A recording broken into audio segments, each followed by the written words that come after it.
back to SNHU Esports and welcome to the first game of the 2024 season. I am so excited for this. My name's Kaylee or Banjo. I'm going to be one of your hosts for today. I'm joined by Madav.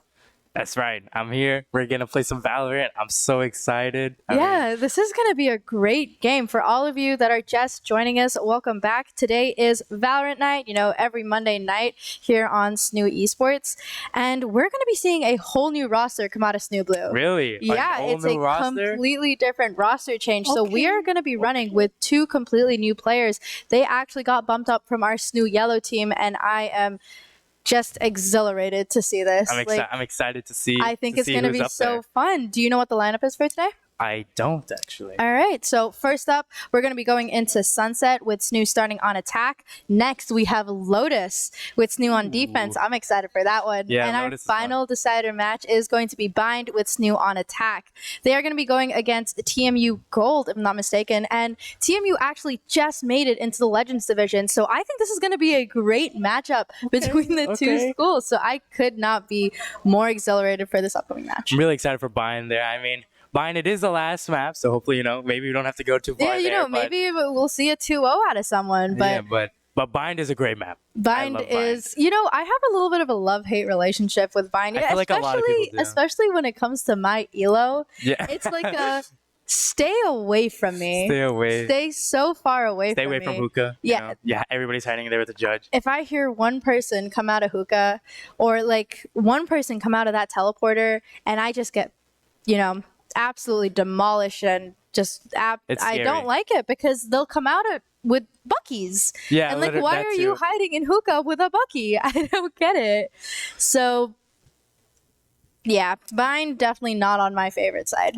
Yeah, but we do have Lotus though, and Lotus is overall a pretty fun map. We've seen that a lot in the last semester. Yeah. So I wonder if the seals with the two new players, if they're going to transfer over, see if there's anything different that they're going to do. I agree. And obviously with Sunset as our first map, this is one of the newer maps, right? Sunset. Semi-new. Yeah, it's been out in the rotation for some time, but it's still a little bit newer. I'm really interested to see what both teams are going to have as their team comp because definitely when I play my Sunset games, they are not meta. I play whoever everyone else is not playing, and it's not looking very good. So maybe I'll be able to hopefully there's a Gecko.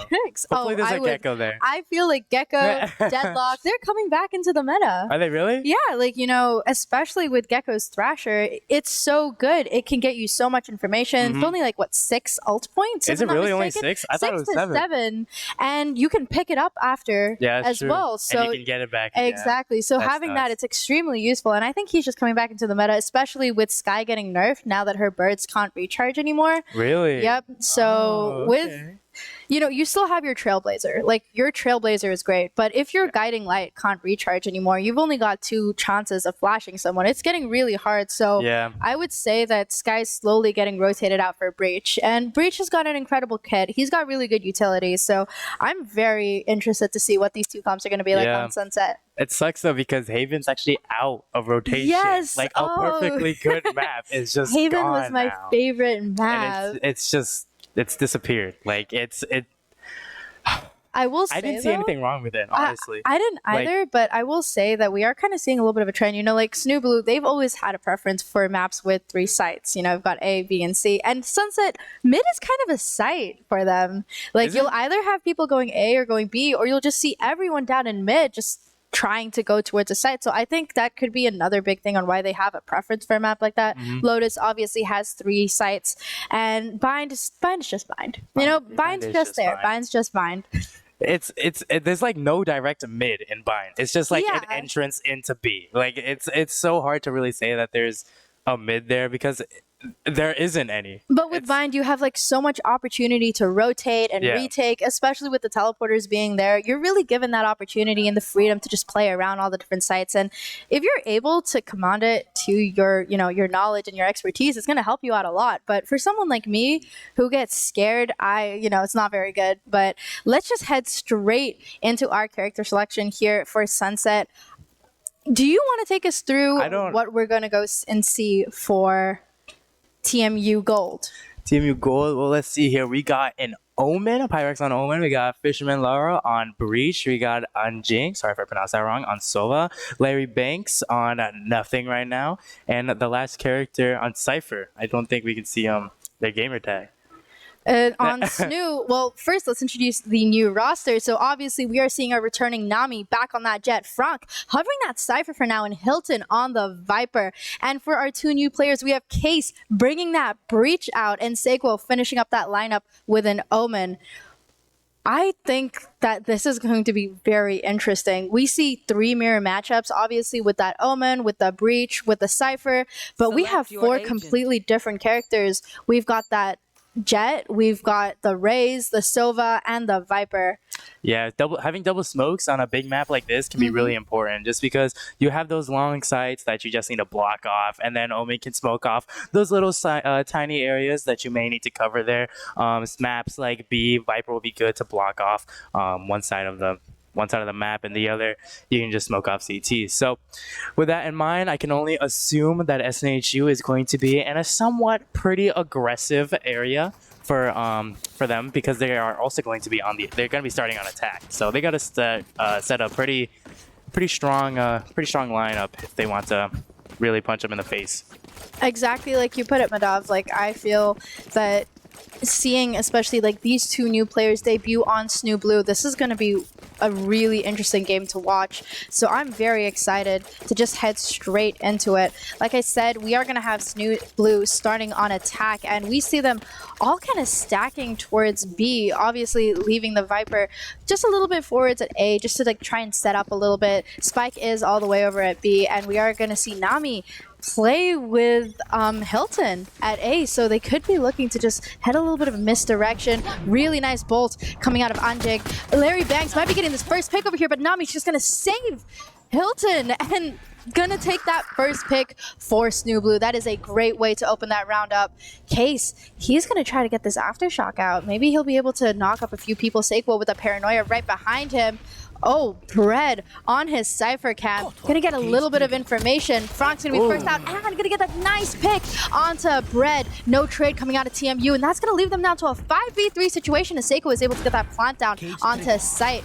A lot of utility coming out. Fisherman Laro able to find 1, find 2.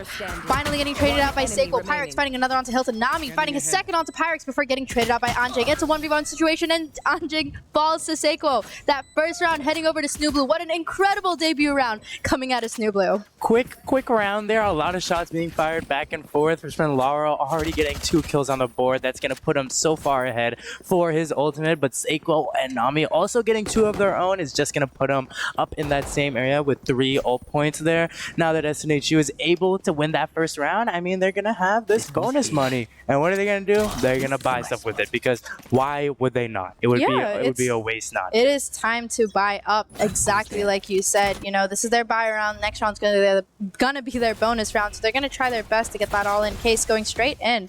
However, still gonna have that ghost, but we saw that crispy aim come out of him, so yes. I think he's gonna be at absolutely 0 disadvantage.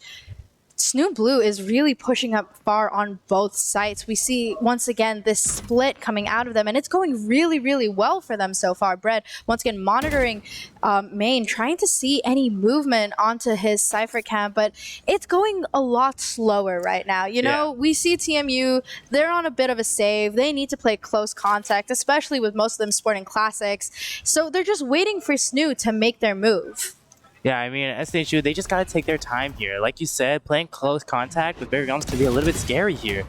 But it looks like all of the action has started as we see SNHU just finally infiltrate site. They're all on the A site. Anjing finally is pushed off that site, and he's gonna have to fall back, wait for his wait for his teammates to come help him out. Pyrex actually gonna find that first pick onto Seiko as Hilton finds that trade onto Pyrex. Nami gonna try and look out, able to find 1 onto Anjing to bring that down to a 4v3. That's gonna be great for SNHU, as they're also able to get that spike down. Laro looking for picks, but not quite able to find one. His Case gets 1 with his ghost. Larry Banks goes down to bring that to a 2v4. Bread gonna be stuck in that cyber cage, but as it falls, Nami's able to find him out. Laro finding another until Hilton's able to drop him to get that 3v0 and just win that round out. Yeah, like I mentioned with the Viper, just cutting off A side like that and just being able to hold exits. I mean, once you get onto site and you put that wall up, the enemies take an instant 50 walking through that, and that's their shield gone. So they're basically at 100 HP, and you can one-shot them with the best gun in the game, the Bulldog. I mean, it's so much that Viper wall can give to you as a team here, but now SNHU, they're going to have to be playing a little bit more careful, I want to say. If they want a good shot at winning this round, they have to be able to get picks and stay together and get these trades as well, because now TMU has full weapons. They can have Vandals and Heavy Shield, and that's just enough to secure them any kill if they really need to. Ooh, Market Wall's going to go down as Nami looking for picks out in mid. Like I said, you know, mid is essentially a side on its own. We see them all conglomerating around mid, looking for their picks, looking to make that entry. Nami going to be looking for a quick pick over here with Pyrex, but not quite able to find anything as of yet. Both teams are playing pretty slowly as Case goes down to Pyrex. Nami able to get that trade. Seiko following that straight up with another onto Larry Banks. Fisherman Lara is going to be stuck out in main, and he narrowly misses that Paranoia as Hilton finds one more to bring that down to a 4v2. Anjing going to try and get that trade onto Hilton, but he finds a second, and Anjing falls. It's all up to Fisherman Laro. He is stuck in main, and it's going to be really tricky for him as he now has to rotate all the way over to A site. SNHU is able to get their bearings and even get that spike down. Yeah, I mean, getting that spike down is going to be huge here, but Fisherman Laro, with the limited money he has left and the credits and the utility that he has, it's just not enough, you know? You can't really try.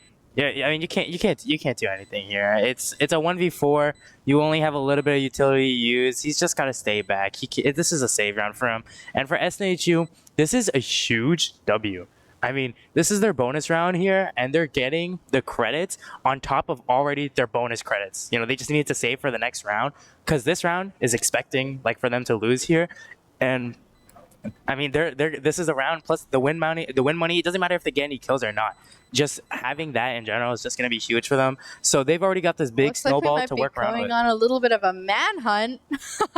You know, SNHU obviously knows that Laro's going to be trying to save. Frank might be able to fish him out over at Bobo, and he is able to take that last gun away from them. That is not going to be good for TMU at all. But SNHU going to be able to build their credits up as we see them in a really, really good position economically.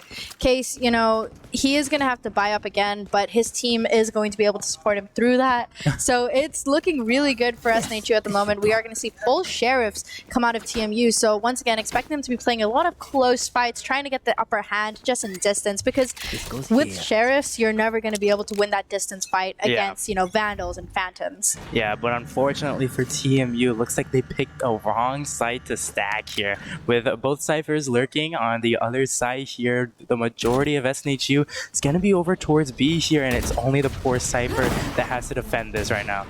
Oh, really good information from Nami as he's able to dash out onto site. Frank finding a second onto Larry Baxter. We're also going to see that Neural Theft coming out already in the 4th round. That is huge for SNHU. Fisherman Larry able to take one out with his Sheriff until Case gets that jumping classic onto him. Seiko finding Pyrex to bring that once again down to a 1v4 until Anjing goes down to Frank. Really beautiful 4th round coming out of SNHU. Yeah, it's going to be really hard for TMU to stop this push that SNHU has, because they're basically, for the next 2 rounds, going to be able to afford these super strong guns here. And TMU, as long as they don't do what happened the 3rd round, they should have a winning shot at this, because not only do they have Breach Ultimate, they have Omen Ultimate for information. If Anjing gets 2 picks of his own, he has Hunter's Fury just like that. And SNHU, in order to get any more ultimates than they already have, they need at least 3 picks, and that's a lot coming out of one team member here. So this is looking a lot more favorable for TMU here, and now SNHU, they kind of just have to play it slow. I mean, that's the right move you want to do here. And TMU, they're staying pretty far back, almost like just playing for retake here and letting SNHU try and take their movement here. But it looks like they're just going to push the same site again with all defenders on A. There are so many cyber cages on this site right now, it's almost impossible to see what we're looking at. But Nami able to get that first pick onto Bread. Seiko unfortunately able to find Fisherman Lair, who punishes him that punishes him for that. Nami, however, going to get that trade onto Lero to bring that once again back down. Anjing finding Case with a shock dart to level the playing field. Oh, that's going to hurt. Yeah, I mean, that's gonna be a lot of happening here, but Larry is gonna get one pick of his own, and Hilton as well, getting 2 headshots back-to-back here. It's a 1v2, and Hilton gets 3 of his own there, plus the bomb. The amount of money that SNHU has right now is absurd, and it's only the 5th round here. I mean, they're pretty much basically maxing out at credits here. I mean, they could afford operators on attack if they really wanted to, but TMU, they're not in a good spot. They're playing Hero Guardian and they're running all Sheriffs. Not to say that you can't win around with Sheriffs. We've seen it so many times in the past where players have just been able to win with only Sheriffs, and it's been insane. But I mean, I haven't really been seeing a lot of ultimates coming out except for that Neuro Theft. So I think that's maybe something TMU needs to start using for a little bit of a win condition here. But with the way SNHU has been playing, it's been a little confusing because they've been hitting the same site and then they go somewhere else the next round. Yeah, you know, exactly like you said. And once again, we are going to see SNHU pushing up quite far at mid. Fisherman Lara might be coming out with that peek over here and falling straight to Nami. That's going to be a really early pick that's going to hurt TMU in the long run. You know, you were already down on terms of economy, and now you're down in terms of people as well, especially when you're trying to look for those close fights with the Sheriffs, with the Guardians. It's going to hurt just a little bit. Yeah, but now Case is going to be planting this bomb here, and that Viper ultimate is going to come out. That's just going to make it even harder for TMU to try and get this pick, or sorry, try and get that round, and Red is going to get that pick onto Nami there. That is going to be massive for TMU. They're going to be able to get another gun, and also, like, it's just going to be easier for them now, especially heading into that Viper's pit. Hilton getting caught out by that paranoia. Red deep into the Viper's pit. It's really tricky for them to try and maneuver around it. Ooh, Frank gonna get smoked out by that Cypher. Sequel, Frank, and Case just closing that round out, getting a beautiful 6th round. That was a really nice round coming out of both teams. TMU definitely gave SNHU a little bit of the run for the money, especially by taking Nami out and getting that one gun for them. That could have been detrimental to SNHU. Oh yeah, I mean, just hanging back, and I believe that's B main there. They're just having the Viper Spit cover all of the bomb plus the entryway there. It's so hard because if you want to kill the members, you have to go through the pit, through the sides, and then when you exit out, the whole entire team is just waiting for you to come through the pit there, and if you tap bomb, everyone's just going to be spraying at you because there's nothing to block it. But wow, it's turning up so quick. Really quick picks coming out of Seiko, Laro, and Nami. Case following it up with yet another pick. Brett trying to get Case, but actually just gets Nami. That's going to be a really good trade if Case is able to find one onto Brett. But in this 3v2 situation, Hilton looking for Pyrex, and finally Case is able to close that out onto Brett. We are seeing a 7-0 lead right now, and it's going to be hard, just not even in terms of economy, but in terms of morale and momentum for TMU to kind of make this back. Yeah, TMU not doing the best. I mean, they're on. I'm not sure what their goal was, but they did push up a lot as defenders. And the way SNHU has just been playing, they've been playing so aggressive. Even if they play slow, whenever they attack one person, they all push one area at the same time. They just wait for a pick and they go through it. And it looks like TMU's just trying to match that aggression there, also trying to get a pick of their own and try to rush them as well. Because we see right now in mid that grenade is going to do a lot of damage onto SNHU. Oh, Larry Banks unfortunately concussed, is going to fall down to Nami as Laro is able to find that trade onto Nami. Really good 4v4 situation for TMU to be put in here because, you know, they don't want to lose numbers. Pyrex gonna see the head of Hilton, but you know, getting caught in that tripwire is going to alert Hilton to exactly where he is. Able to find that trade onto Lara. Sigwa finds a second onto Bread. It is just not a numbers advantage right now for TMU. It's all up to Pyrex. He's only got a Sheriff. Frank is coming up on him. Frank is gonna fall to Pyrex. That is going to be really, really good for Pyrex. He's able to walk up, even get Frank's gun, and now he's going to try for that retake as Hilton's going to try to get that plant down, but Seiko right there going to get that knife onto Pyrex for that 3K on the 8th round. You know what, Madav? I really hope I'm going to see some sort of call out, you know, some sort of timeout just in the next few rounds because we never see them out of any teams. And especially you literally predicted the future here. Like you called it. See, it's like with an 8-0 lead, you really need to just have some sort of recalibration. If you're not going to at least just say like, hey, okay, why are we taking this so fast? Why do we keep losing? At least to go like, okay, let's get that morale back up Yeah, again. I mean- or just like break that momentum up. But from an 8-0 lead, it's going to be kind of hard to break the momentum up. I The feel most like. you can really do is get 8-4, and that's Yeah. assuming they can win with these new guns that they have. Mm-hmm. But I mean, it seems like they've just trying to been buying or buy for next round. They've never really done a full save, and I think that's one of the things that's been setting them back a little bit, because you always want to depend on more money instead of just the minimum Mm-hmm. amount. So I feel like that's just one of the other things. But even so, they've been able to get some pretty good kills with their sheriffs, but it's just not enough to be able to finish out that Yeah. round. So, I guess, would you be expecting to see more of a full save come out? I feel like it may feel, I mean, for me personally, I feel like when I have more money to work around with, I just feel like I can just be able to use my abilities comfortably. I don't have to worry like, oh, this Omen blind is 300 credits.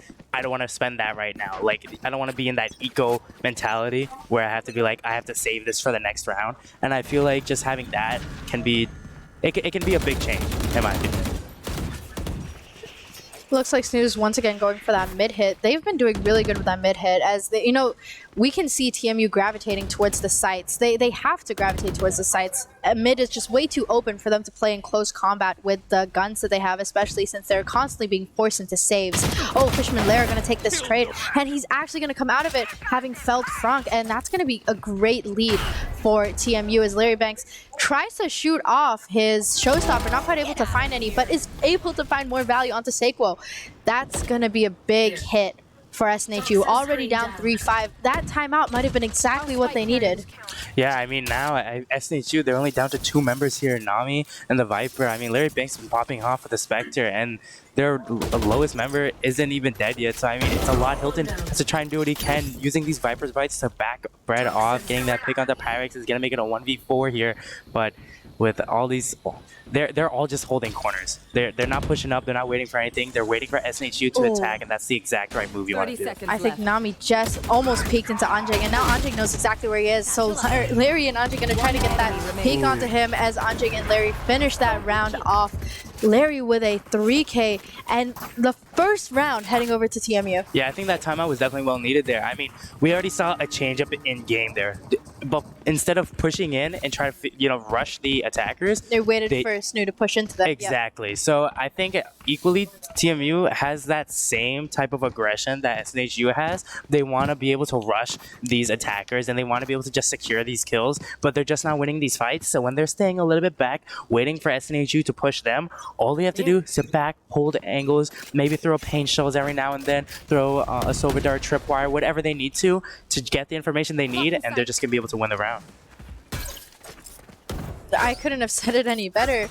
And it looks like that recon ball going to get quite a little bit of information for TMU. Nami going to be forced out of his position just to fall back slightly so he doesn't fall as of yet. That aftershock coming out of Case as well, going to try and concuss a few people as Seiko and Hilton find the first 2 picks of the round. That's going to put it down to a 5v3. Bread finding 2 onto Hilton and Nami. They line up perfectly as Case is able to get that trade onto Bread. Larry Banks once again coming out, finding 1 onto Franck. It's down to a 2v2 situation. Larry Banks is on the hunt for more picks as Seiko tries to get that plant down onto Ace site. It's all up to Seiko and Case, and they're in a little bit more of a favorable position right now. They're able to get into their spots and really try to fish a reaction from TMU, just position them the way they want them to be rather than them being caught out by TMU. So it definitely is winnable for both teams.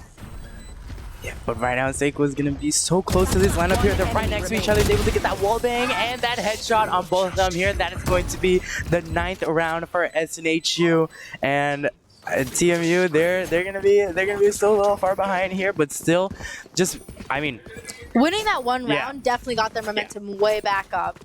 Sometimes one round is all you need, and we have seen full and complete comebacks. So I think that it's not against any realm of possibility to see them just completely turn this around. But also we have to acknowledge that SNHU has such an incredibly crazy lead right now that they are definitely favorable. They're in the favored position. I mean, if they get these next 2 rounds and it somehow becomes 9-3, I mean, there's a certain curse out there that some people like to say, you know. So it depends on how that will go here. But if SNHU wins this 10-2 or even 11-1, it's gonna be super hard for you to try and get them to fight them when the. He's got that fault line coming out from Case as he's trying to catch him out. Jumping over mid, Andre just got away barely with his life as Frank also gets caught out with paint shells and the aftershock. That's not going to be very good for him. We see that Boombot just narrowly missed Frank, but Larry Banks knows that he's there. He's going to try and get him away, but it's hard. You know, he's only got a Sheriff. He knows that everyone on SNHU has full rifles. Yeah, I mean, if we look at the map right now, we see TMU and SNHU, they're all just right next to each other. I mean, they're so close to each other and none of them are pushing each other yet because TMU, they just have to wait for SNHU to push up and they just have to hold these angles here. Yep, we saw that Rolling Thunder come out to really try and clear sight to allow SNHU to get in. Larry Banks, Fishman, Lara, and once again, Larry Banks each finding a pick. Nami, Case also finding one each. That's going to bring that down to a 2v2 in an incredibly fast situation where, you know, once that Rolling Thunder came out, all of them got onto site. Case finding one more onto Bread. It's down to 1v4. Pirate's going to catch Case out. Nami going to try and look for him. Finally able to get him with that 3K. Beautiful round coming out of SNHU to bring that 10-1 round.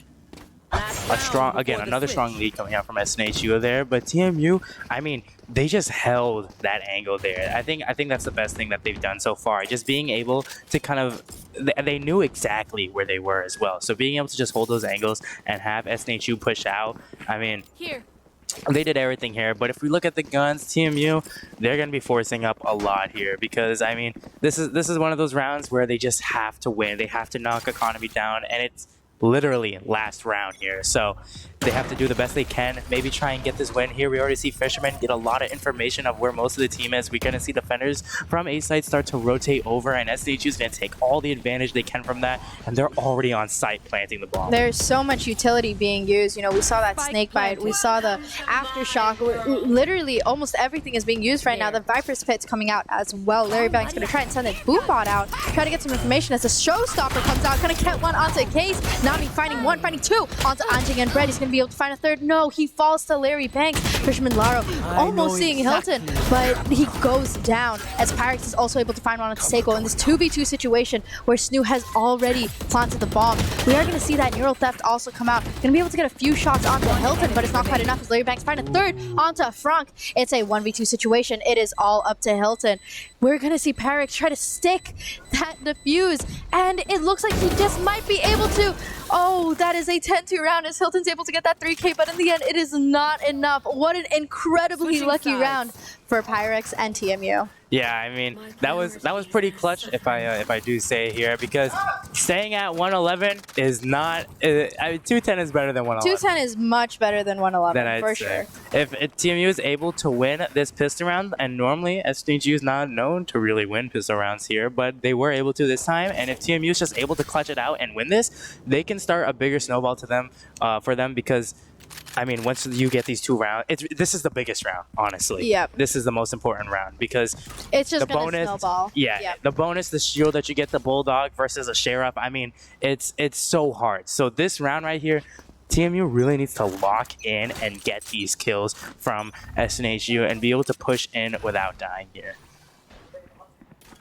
They are definitely playing a little bit more hesitantly, which once again worked in their favor before, you know, letting SNHU try and push into them before they do any like sudden moves. Oh, shock dart coming straight out. We see the paint shells coming out. Hilton gonna try and get Larry Banks down. He is able to find one, finding 2 onto Fisherman Laro as well. Frank gonna be able to catch Anjing out as Hilton finds a third onto Pyrex. It is a massacre as TMU is down to just 1 player in this 1v5 situation. It is all up to Brett. That paranoia just barely missing him. Hilton has just enough information. He knows where he is trying to swing out. Unfortunately goes down to Brett, but Seiko gonna be able to find that trade, and we see that 11-2 lead, and it could be the end of this map here for TMU, just because, you know, like you said, we're heading into a bye round. Straight after that, we're heading into the bonus, but it might not even be a bonus. They might just be looking to fully buy up and force as much as they can to finish it out in the next 2 rounds. I mean, the last buy that we saw there, I believe SNHU, they were able to crush it out a little bit, but TMU still, with their shares, were able to knock a couple players down, and that really set them back a little bit. So even if they don't completely win this round here, they need to make sure they have enough for the last and final round, having full kits for Vandals, abilities, everything here. So you're going to see a little bit of light buys. We're not going to see the traditional Spectre light shield or anything. We're going to see players with classics just taking it slow, because that's what they need to do here. And Hilton is going to get a face full of the right click there, falling to Larry Banks. That is an unfortunate situation to be caught out in, and definitely not one that Hilton wanted to do. You know, he's already lost his gun. Frank's going to fall to Fishman Laro in his double cyber cave. And, you know, we saw that Silverdart coming out, just highlighted him and gave him all the information they needed. Larry Banks also finding Case. It is a 2v5 situation. Snu is going down. Nami with that Guardian able to find one onto Fishman Laro, finally getting one trade for them as Larry Banks third kill onto Sequo, behind Sequo as well. So it's a super unexpected turn, but definitely a turn that TMU needed to take, and it is looking great for them in this 1v4 situation. Nami has no information, he has no utility, there is nothing he can do. And it's looking pretty tricky for him right now, especially with that recon bolt coming out, not quite able to avoid its pings, and he is going to get one before falling to Anjing. Yeah, I mean, when you're stuck in that little area there, there's not a lot where you can relate to. I mean, if you try to go out the other exit, you have Larry Banks just waiting for you with a big Vandal there. I mean, it's just so difficult to avoid that, and I think this was a really good round here because TMU, they were able to get these couple picks here, upgrade their guns, and then with their teammates that already had bought other weapons with them, the momentum of just being able to push is so strong for them because I believe SNHU, that was I believe they bought up a little bit. They did have Stingers, they had a little bit of Spectres too, I believe, just some very small buys, and that set them back a little bit. So technically right now TMU is going to be up for the guns right now. Oh, Frank might be able to hear both of them just walking by, but he shows it back to them. Frank able to get Laro out before Larry Banks right there to get that trade, finding a second onto K. Seiko, getting that trade onto Larry Banks as Pyrex finds Hilton. Seiko with a second onto Anjing. This is a 2v2 situation. We saw this exactly play out in the next round, in the last round, so it could fall into either direction. Obviously, we are going to see Pyrex and Bread on site already, going to be able to get that plant down. That Cyber Cage going to be hiding Bread just a little bit as he walks straight into Nami.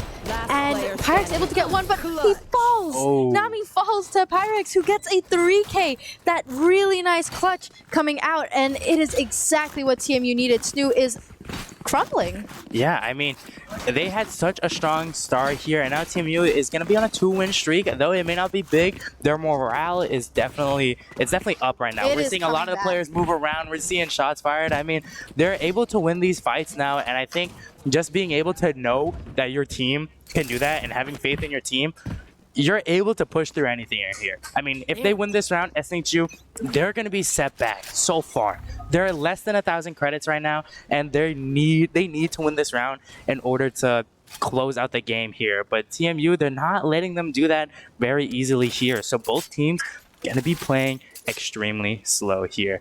We already know that SNHU and TMU are both aggressive teams here. They want to get in as fast as possible, but staying a little bit slow and just holding your not holding angles, but staying slow and just taking your time can also confuse the defenders as well, because they're like, oh, why aren't they attacking it? Why aren't they doing this? But Nami is going to be the closest one to TMU right now. I really hope they check their corners, and it looks like they just might be. Nami going to find one, but he is going to get concussed by that aftershock, but he is just quite able to dash out of it and leave unscathed. Not getting that trade is going to be really, really hard for TMU to recover from. As we see that flashpoint also come out, we see the fault line too. Nami trying to get onto Pyrex, finally falling to Anjing. That is unfortunate, but he was able to make his mark and do his damage.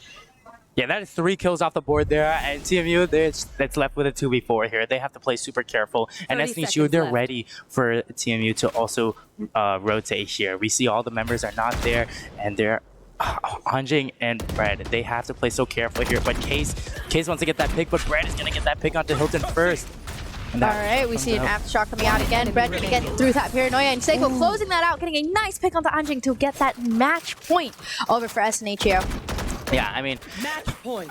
I don't know how well TMU is going to be doing on guns here. It looks like they're able to buy up at least to the highest gun that they can. It looks like it's just going to be a little bit of Vandals, a little bit of Spectres here, but SNHU, they were very low on guns last time, or very low on creds last time. So if they were killed, they're not going to have a lot of guns either, but it looks like for now, they're going to be pretty well set here. We do see that on TMU's side, Raze does have her ultimate, and that is Larry. If Larry's able to get like a double kill or a triple kill with the ultimate, I mean that can do so much. But Nami with the Blade Storm is gonna do so much more here. Get that pick onto Laro. Larry Banks gonna fight back with his rocket of his own, and Frank is gonna get the headshot onto yeah, that showstopper being able to find Nami before he was able to do too much damage with his Blade Storm is gonna take a lot away from SNHU. But they're in the more favorable position right now. They're in a 4v3 situation. 3v3 now as Bread is able to find Seiko and take him down, and with that neural theft coming up, he's also going to be able to find a gun from that. But the Sheriff is all he needs. Is he able to find Hilton as well?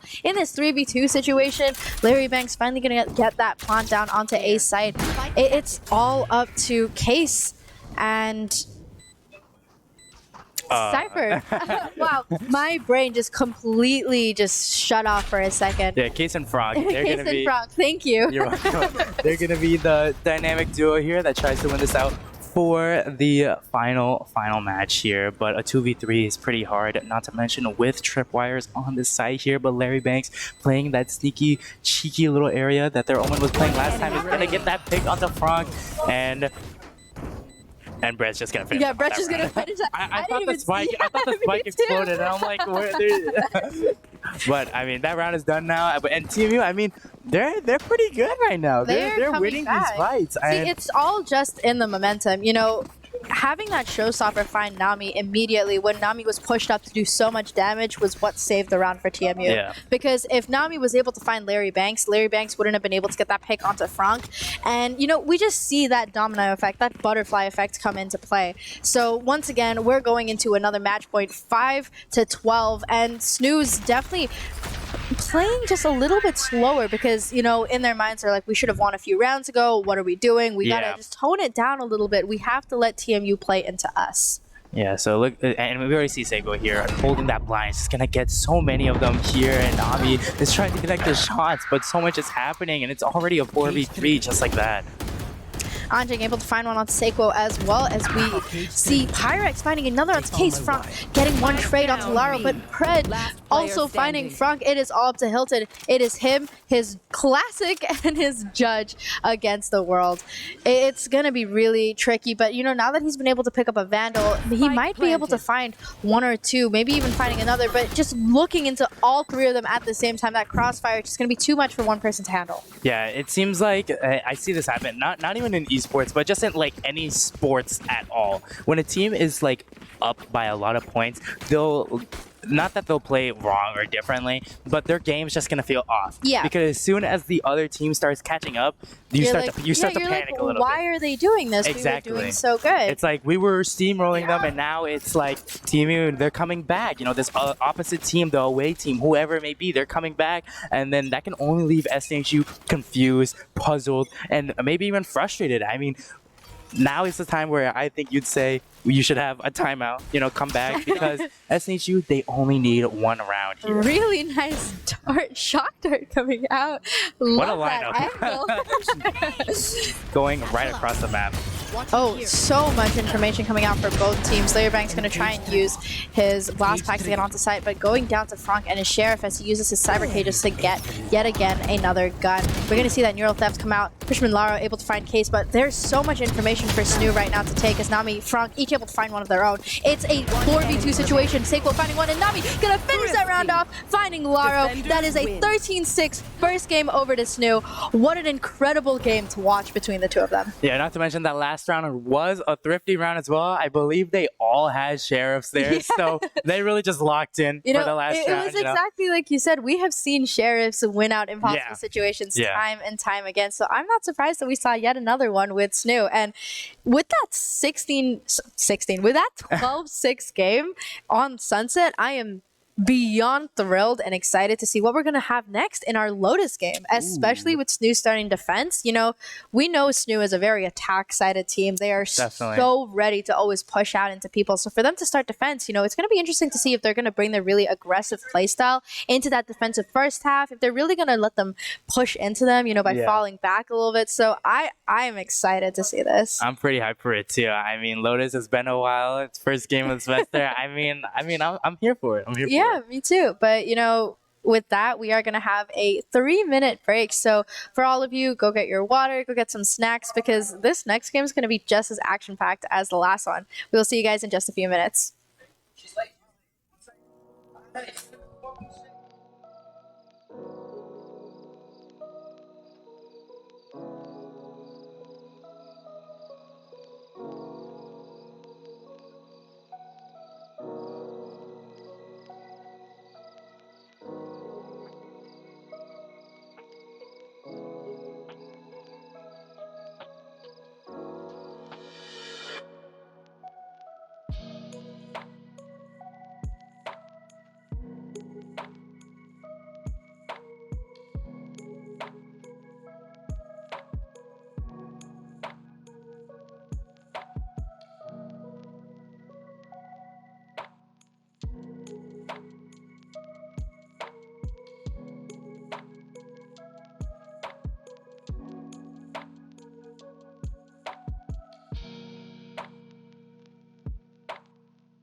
welcome back. I hope you guys are ready for this next map. You know, for those of you that are new, welcome to SNHU Esports. We are doing Valorant tonight. It is SNHU Blue versus TMU Gold, and we saw an almost steamroll to kind of come back to once again steamroll in that first map. So SNHU did get that first map onto Sunset. It was a 12-6 half, and we are heading straight into Lotus for this second map.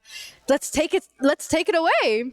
Yeah, let's see what kind of lineups we got here for SNHU. We see Nami on Neon, Hilton on Deadlock, Frank on Viper, and Seiko on Astra, and finally Case on Breach here. I mean, like you said, I guess Deadlock is coming back into the meta I really here. think that Deadlock is the new meta. Well, it's not that I think that. It's that, you know, people that are actually good at the game say it. So I'm just going to go off that. And on the other team, on TMU Gold, we have Fishman Lero running that Cypher. Larry Banks once again on that raise. We saw an incredible performance come out of his race. So I am excited to see that once again. We've got Gecko coming up, which I cannot wait for. Anjing on that Gecko. I'm so excited. I have been saying for ages, I want a Gecko up in here. We have also got Pyrex on the Sky, and our last but not least is Bread on the Omen. Was Bread on Omen last game as well? I believe it was Pyrex that was on Omen. All right, so we are seeing a little bit of a switch up, and I just think that going into this game, it's going to be extremely interesting to see how we're going to see the switch up from SNHU coming out playing so aggressive in that first game, getting what was it, a 0-8 lead, an 8-0 lead? I believe so, yeah. And then now having to play on defense, having to, you know, tone it down a little bit. But if I know anything about SNHU, they're still going to go straight out, guns blazing. So this is going to be a really good match to watch. They have Neon. Neon's meant to just run through and just get them out there. And I mean, there's Gecko on TMU. Is this the first time we're seeing Gecko? We're on stream here? I feel like I believe maybe one of the first few times. You know, we definitely don't see Gecko a lot, but my hopes and dreams, prayers have been answered. We are seeing a Gecko finally, and it's just coming straight out. We're looking towards a full B push. Hilton on the Deadlock, gonna try and get that wall down to just block them out slightly as Larry Banks gets slightly caught out in the paint shells. He's gonna go straight into Seiko. Hilton gonna be able to get that trade back onto Larry Banks and Fisherman Laro to bring that down to a 4v3. Ooh, the paranoia coming out, gonna blind Hilton, and he's gonna try and get away as Nami gonna try and get a pick onto Anjing, finally falls down. Case also gonna be able to get that trade back onto Anjing to bring that down to a 3v2 situation. Ooh, Aftershock not quite getting anyone, but that could have been really, really bad for Hilton, who is stuck at 18. Now 9 HP as he's able to close that out with an incredible 4K. Wow, what a quick round coming out of SNHU. I was a little confused by what was happening there. It almost felt like they just went around like B site there and went from where the attackers are supposed to come from. But I mean, whatever they did, it worked here. And SNHU, they won the pistol round, so they're gonna be a little bit hyped. They're gonna be up top there. But with a big map like this, I'd expect to see a little bit more lurkers, especially on the attacking side, because when you're on a kind of low guns like this, yes, it's important to get trades, but you're also gonna get steamrolled by someone who has a Spectre versus your Classic, unless you're just able to hit every single right click, which is, I mean, I don't know how lucky that chance is here. I know my gun doesn't work like that, so. Well, hopefully theirs do, because they're rushing in so fast here, and Larry's right click just did not work for him. Unfortunate. Anjing, however, does get one down onto Nami. Seiko with that Bulldog gonna find one onto Bread. Case also finding one onto Anjing. It's a 2v3 situation as Case finds a second onto Pyrex. Fisherman Lara gonna try to get Seiko out, but Case on a heater finds that third and final pick onto Fisherman Lara for an incredibly quick second round.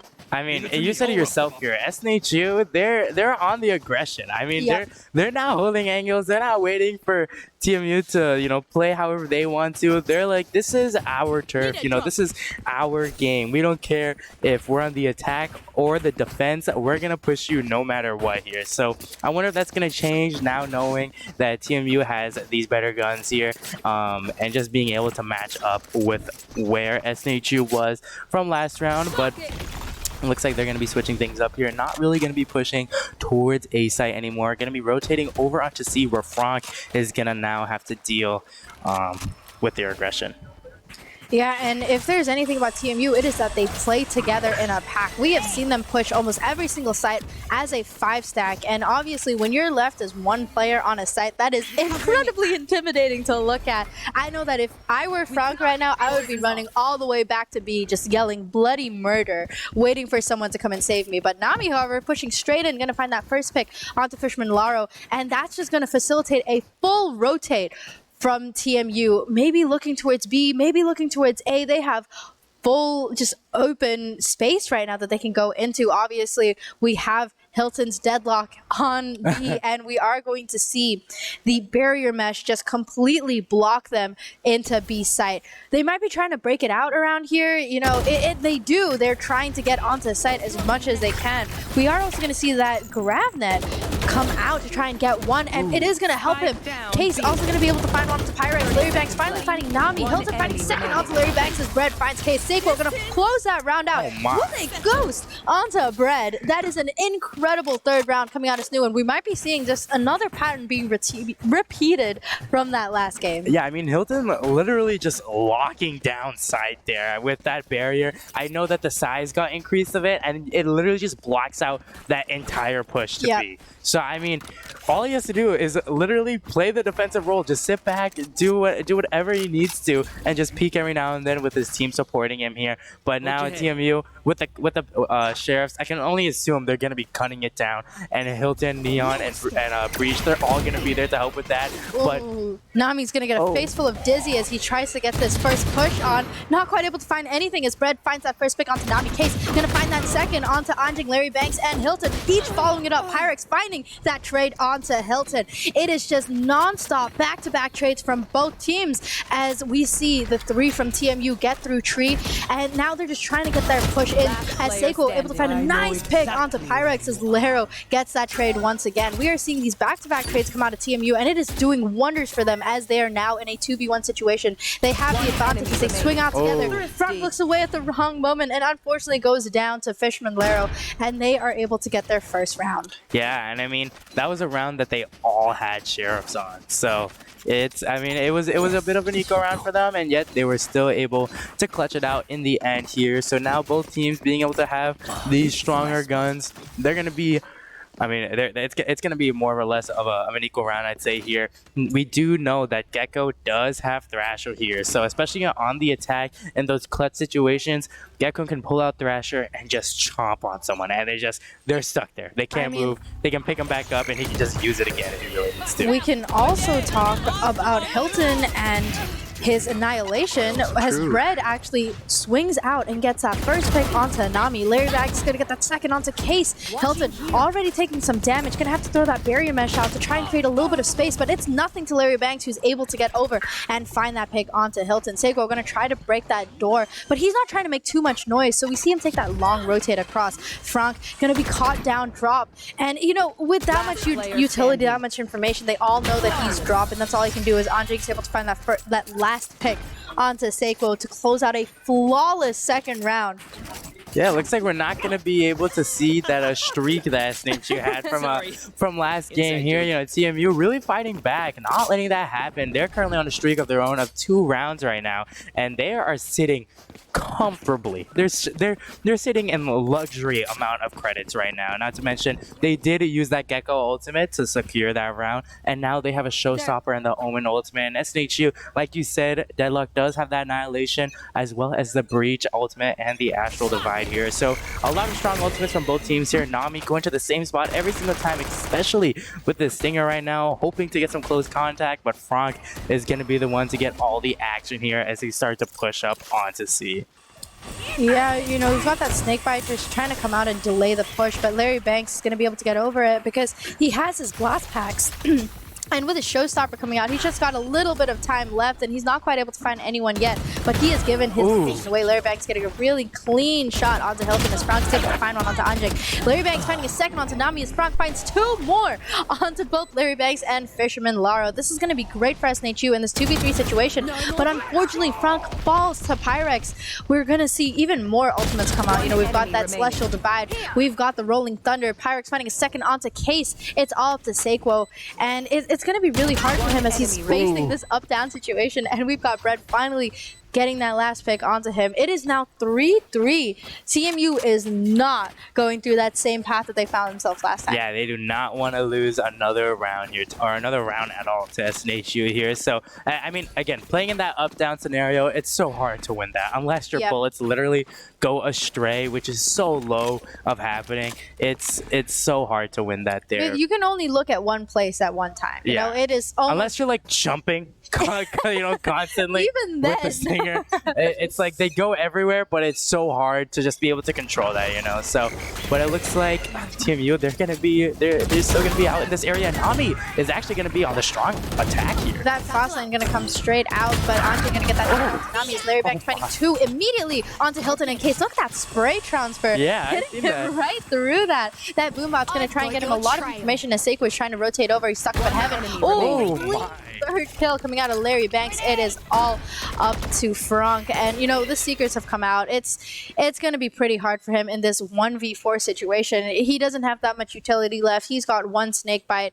His poison's still refilling, and just like in this situation, it's really hard to recover from it for sure. Definitely. In 1v4 here, there's not a lot he can do. Maybe try and get a pick, but Fisherman Lara is just going to beat him to that, get that pick onto him. And now TMU is going to be up on the score now, 3-4, and they're on a roll right now.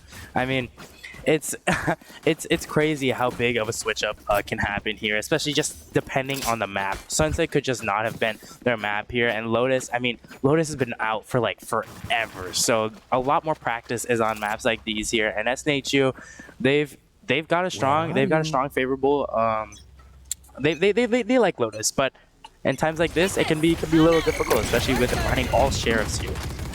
Nami trying once again to catch out more of them, but it doesn't look like they're going to be, falling behind that same trap again. They've lost 2 to Rubble, so they're not going to be falling there again. And we see them actually all the way over at Mound trying to do a full C push, leaving one lurker on B. The Pain Shell's going to come out, try to catch Frank off. We also see the Trailblazer Guiding Light coming out to Larry Banks, going to find that first hook onto Seiko as Frank's finally able to get that trade onto Larry Banks. Anjing and Fisherman Laro both finding their own. Anjing finally closing that out with his second kill onto Hilton for an incredibly quick 5th round for TMU. Yeah, I mean, super strong round going there, and there's that timeout that we're gonna see finally. 8 rounds into this half here, and this is the first timeout that's happening. I think similarly, we had a timeout at the same time. Yeah, we had. So it looks like Sunset. Maybe 8 rounds, like the magic number for timeouts. Yeah. But obviously, we are seeing a lot of differences here. With SNHU starting on defense rather than attack, they're not really able to play that aggressive style that they want, but we always see Nami just pushing straight up onto Rebel, trying to get those first few picks. And TMU, their kind of tactic of letting 1 or 2 of Snood push into them, let them fall, and they have the numbers advantage. It's just working out really well. So what do you think we're going to see as a switch up after this timeout? Well, it seems like, SNHU, after winning in the last round, they've just been aggressive ever since, what I mean? I'm sure their confidence is pretty high, and they think they can win all these rounds, all these fights. But now, TMU, they're fighting back, and they're able to win just by eliminations alone here. So I feel like now they just need to step back, cool it down a little bit, maybe not push up every single round, and just take it a little bit slower, like a defender. Defender probably should hold those angles and just stay back, because TMU, they're able to match that aggression, and they're just able to keep it rolling. Yeah, I completely agree. I think that a switch up is definitely needed. Because if we don't see a switch up coming out of this, we could be seeing a lot more rounds just fall. And we are seeing Larry Banks coming straight out, punishing that aggression from Hilton. And it's going to be hard once again. Now TMU have the numbers advantage. Obviously, we see that Thrasher from TMU also being utilized, going to be able to get a lot of information. And like I said, he's just going to be able to pick that up again. Frank going to be stuck over a drop. It's just SNHU currently is stuck between a rock and a hard corner, and it is almost impossible. But I also feel like we're only seeing this defense round of them. There are so many ultimates being used as well, though. Like, we see that Showstopper come out just to try and catch Frank out. Anjing is going to get that pick, however. And Seiko now is just going to be able to tap bomb here and try and get a pick out, but Brett is going to put a stop to that. Larry Banks as well going to help out, and Nami is just going to be stuck, paralyzed there, and Pyrex is going to figure finish out that round for them with another flawless coming out from TMU in there. So they're doing pretty well here. And SNHU, it's almost like they swapped places here. You know, they're gonna be struggling for a little bit because 6 wins in a row just by eliminations. I mean, that's pretty impressive there, especially being on the attack as well. Normally you'd wait for bomb to plant. That duck is pretty cool. Look at that cool duck. It's unfortunate that it's gonna disappear in 3 seconds. So. It's okay. It's okay. You know, we will always remember how cool that duck was. But exactly like you said, I think that TMU has definitely found their rhythm. They've found, you know, exactly what they needed to just kind of get back onto that right path. We might be actually looking at a Rolling Thunder coming out in a second. Sorry, not Rolling Thunder, Aftershock coming out, but it does look like we are still looking towards a B push from TMU. And SNHU does look to be playing just slightly slower, which is exactly what they want to do. Seiko are going to try to get that boom bot out, able to get just a little bit of information. You know, there might be a raise there, might not, but we are going to see almost a full rotate get facilitated. They are still leaving Anjing all the way on A site, and as Gecko, you know, you have a lot of utility you can play around with, and not only can you play around with it, it recharges for you. True. So it's very useful to have him on a site by himself, as Anjing able to get that first pick onto a Frank, but he is going to get caught by that grab net as well. Yeah, I mean, especially after us playing so split apart here, Anjing being the initiator that is going to start off that round, but Hilton is going to fight back with 14 HP left, but with the team pushing him, it's going to be hard to stop it. Oh, really nice shot coming out of Seiko as Bread is finally able to find 2, getting trades onto both Seiko and Hilton. It is a 3v2 situation. Nami's going to try to come in and do as much damage as he can. You know, he's got a lot of utility to play with, and as a duelist, he definitely can make some serious damage here, but obviously with only a classic, it's going to be pretty hard to try and look at all of them at the same time. And Larry Banks finding Case, that's going to be really hard for them to kind of step through it. Oh, we are going to see that overdrive, however, come out of Nami as he's able to find one onto Pyrex in this 1v2 situation. He might just be able to make a little bit of a difference. And he's running out of time. He has to get to this as fast as he can. And he did. We see that 3K coming out with that overdrive. Is he going to have enough time? He will. Just might be. And we are seeing this incredible clutch come from Nami with that overdrive. What a great round from SNHU. Definitely one they needed. That Econ might be making a comeback. Yeah, it was a lot. I mean, that overdrive, like you said, it's crazy.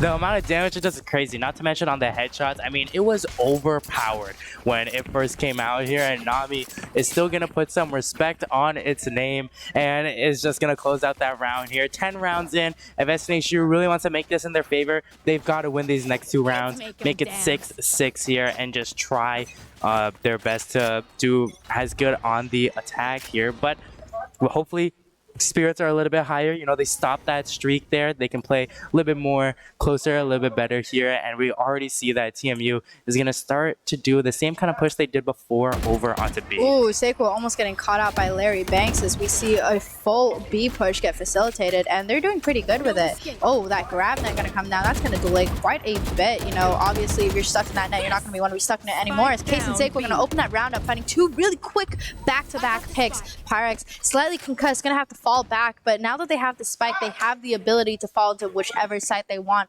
as they leave Bread just to lurk slightly.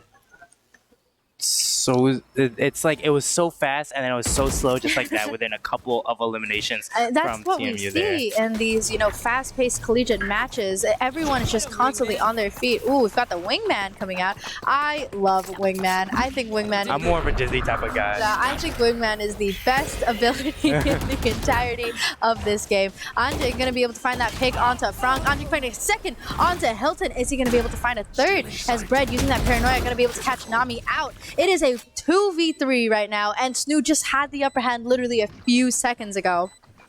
I know, it's crazy of how much a switch up can happen if just taking it slow here. Seiko is going to be up top onto Heaven here. They're just going to try and find players, but Anjing is going to catch Case there, and he's going to trade him out, but Pyrex is going to finish things off with that last and final kill there. 4-7. It is now last round before swap. SNHU at the very least wants to get 5-7, and we're going to see another timeout actually come out here, and I wonder if that's because SNHU stopped their 6-win streak and started to come back a little bit, because if you're TMU, you want to win this so you have the final chance on bind here, because technically your SNHU is already 1-0. Yes, so if you don't win this, it is a 2-0 defeat, like you said.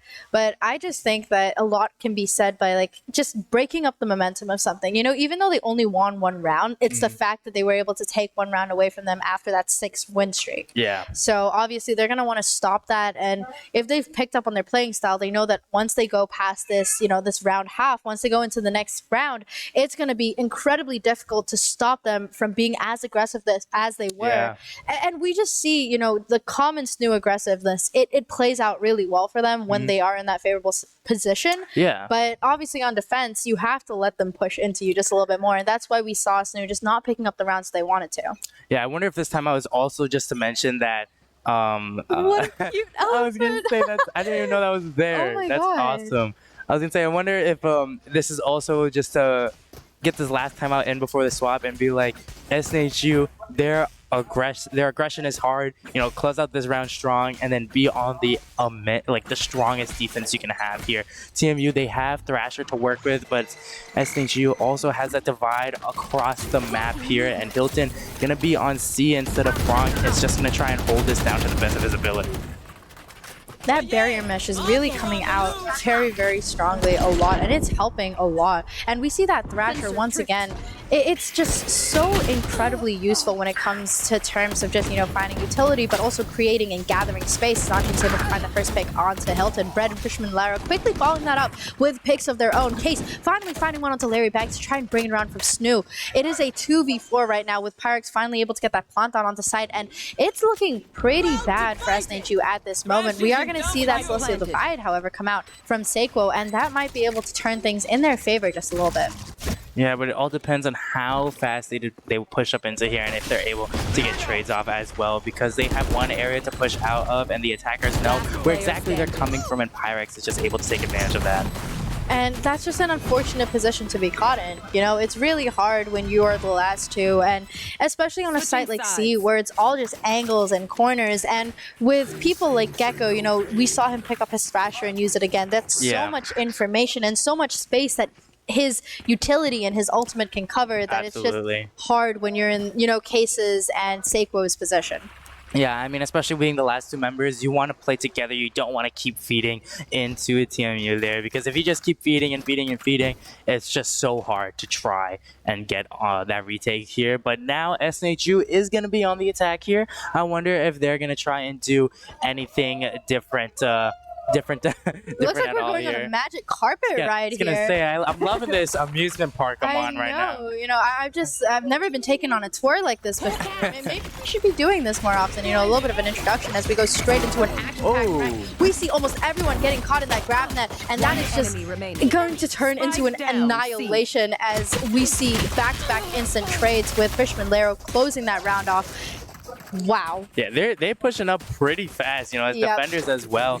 Again, matching that aggression is going to be everything for TMU there, for them to try and win this next round. And they're going to be the one having the bonus, having the better guns here, and SNHU is going to be one stuck on the classics and sheriffs here. But I mean, they're on a they're ahead by 5 rounds here, and that's huge for TMU. Not to mention that they only need 4 more rounds to close out this set, and then they are just like that over onto Bind here. So I wonder if SNHU is really going to try and switch anything up to see if they can try and catch TMU off guard. I think definitely with them going into this round, just slightly disadvantaged. You know, obviously this is their save round. We're going to see that big round come out of them in the 3rd round of this next half. It's going to be really interesting to see if they're going to stop with their super hyper aggressive pushes, because it's just not paying out for them, especially in this map. Nami going straight in and getting taken down by Fisherman Laro. Hilton, however, going to be able to get that trade onto Laro as we see once again that barrier mesh just try to contain some space as Larry Banks going to use his boom bot, try to clear out a little bit of space as they're able to get through that door, try to get onto a site. Ooh, that's going to be really bad for Sequo, caught in this corner and having been bitten by the Trailblazer. But Pyrex and Bread each able to find just all the picks as Andre finishes that off, and it's really hard for SNHU right now. Yeah, it seems like that deadlock ability is just not bringing the amount of value I feel like it would. You know, you think it just locks players off, and then when you shoot, you get the information. But then when they shoot, there's other players you have to worry about, and once they break that area, I mean, it's just so hard to try and control where all the enemies are gonna be at this moment. But right now, I wonder if SNHU is going to try and play slow. We've seen them kind of run the clock down and then push the site all at once here. So I wonder if that's another thing they're going to try and do, or if TMU is just going to continue to be on the attack here. They could try and play picks. There's a lot of things of what they could really do here, especially because none of them have ultimates right now. Ooh, that grab net once again coming in, and we're seeing just such impressive utility coming out of both teams. Hilton gonna get that first pick onto Larry Banks as Anjing's able to catch Hilton out for that trade. Nami finding Anjing for that trade as well. Back-to-back trades coming out of both teams, and SNHU being left slightly better in this 4v2 situation as Frank's able to find one to Fishman Laro as well. This could be the round that SNHU needs to turn everything around. Case might get caught out by Bread, but he's able to just make it across. You know, obviously with a Sheriff, it's going to be hard to carry that distance long over as Nami finds one more onto Pyrex to bring this down to a 1v4 situation. It is all up to Bread. Yeah, Bread's gonna do what he can do here. With only having a Spectre, he can't really be taking these long fights here. So it's actually kind of in his it's more favorable actually for Bread that they planted onto C here, because not only is it in such a condensed area, it's gonna be easier for him to move around with his teleports as well. So just coming up there, he's able to get that headshot, but unfortunately, with how much damage the Spectre does, it's just not enough. Yeah, you know, that was just unfortunate. It's a worse gun, but that ding could have been really scary. It could have been, really. I mean, if it was just like 50 HP even, I mean, he's gone just like that. And he's able to take control of that area there, but now SNHU, maybe their morale is gonna be a little bit higher, stopping that again a 4-win streak here, 5-10. You know, it's not bad. You know, you could be in a little bit of a better spot here, but I'm really wondering if SNHU wants to change up how they've been playing. It's like they go so fast and then slow again, and I wonder if they're just trying to play for picks now, because once TMU realize that they're getting picked off, it's so confusing if they want to stay. Ooh, Frank's gonna get a super quick pick onto Larry Banks as he gets blinded out by Dizzy just to enable that trade from Pyrex to Frank. But Frank has done his job. You know, he has made everyone stay over at C to get SNHU onto A. Case finding that pick onto Bread is also going to be great as they're able to take complete control of the A site, leaving TMU to scramble for any sort of control. Laro, however, coming out with 2 crispy shots onto some of these SNHU members to bring that down to a 3v2 situation. Takeo finally able to get that trade onto him. Oh, that was almost dangerous for SNHU. Definitely there. I mean, it's a 2v2 now. SNHU Case is on low HP here, but Anjing's going to come in with the blind, and Pyrex is going to have his back, take out both members of SNHU, and close out this round, making it 5-11. TMU is just a mere 2 rounds away from securing this set and making it 1-1 here. It's crazy how big the switch up was. I'd laugh if it was also 13, if it ended 13-6 in TMU's favor here. And, you know, just one thing to note on Gecko, once again, Anjing is just 1 point away from Thrasher. And we have seen Thrasher emerge in this game just 4 or 5 times already. Like, so like I definitely per round too. Not per round, what am I saying? Per side, yeah. I definitely think that we are going to see more Geckos coming out in the meta. And I'm very excited because I love Gecko. I was going to say, I love Gecko. Unfortunately, Harbor is not, he's not being played. He's not, I have not seen him in a very, very long time here. So, but that aggression from Larry is still up here. Nami as well, but Larry's just gonna win that fight and get that headshot and just set. He's already just gonna put disability down onto SNHU 4-5, make it 4-4 while Hilton's here, and it's crazy how this round is gonna go. Yeah, those quick trades coming out, you know, if Hilton wasn't able to pick one up on the B site, it would have been really hard for them to kind of recover from that, as we see Thrasher come straight out to try and get one. However, Frank not only able to take Thrasher down, also able to get a pick onto Fishman Laro as Seiko gets taken down by one of the grab nets. That might have been a little bit of an accident. Case able to find Larry Banks with his Ghost, that's going to be really, really good, especially if he was trying to eco that. Finding another 2 onto both Pyrex and Anjing to close that round off.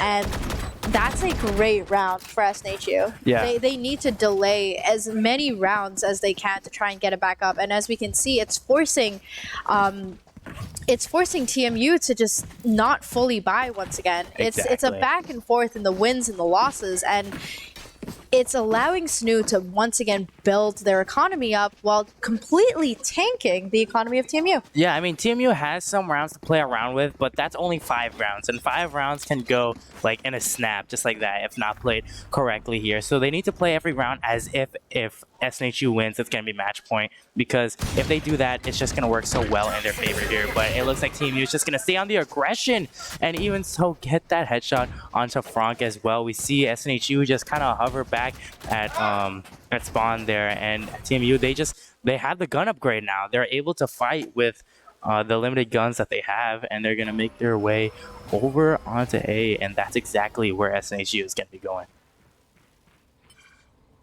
Looks like SNHU is going to be able to get onto site, no problem at all.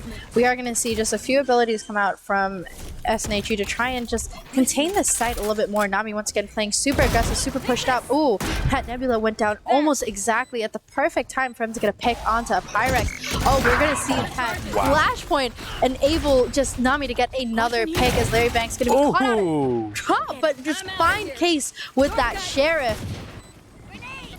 Nami gonna try and find yet again another pick, but goes down to Anjing, and it's all up to the last 2 members on this new team.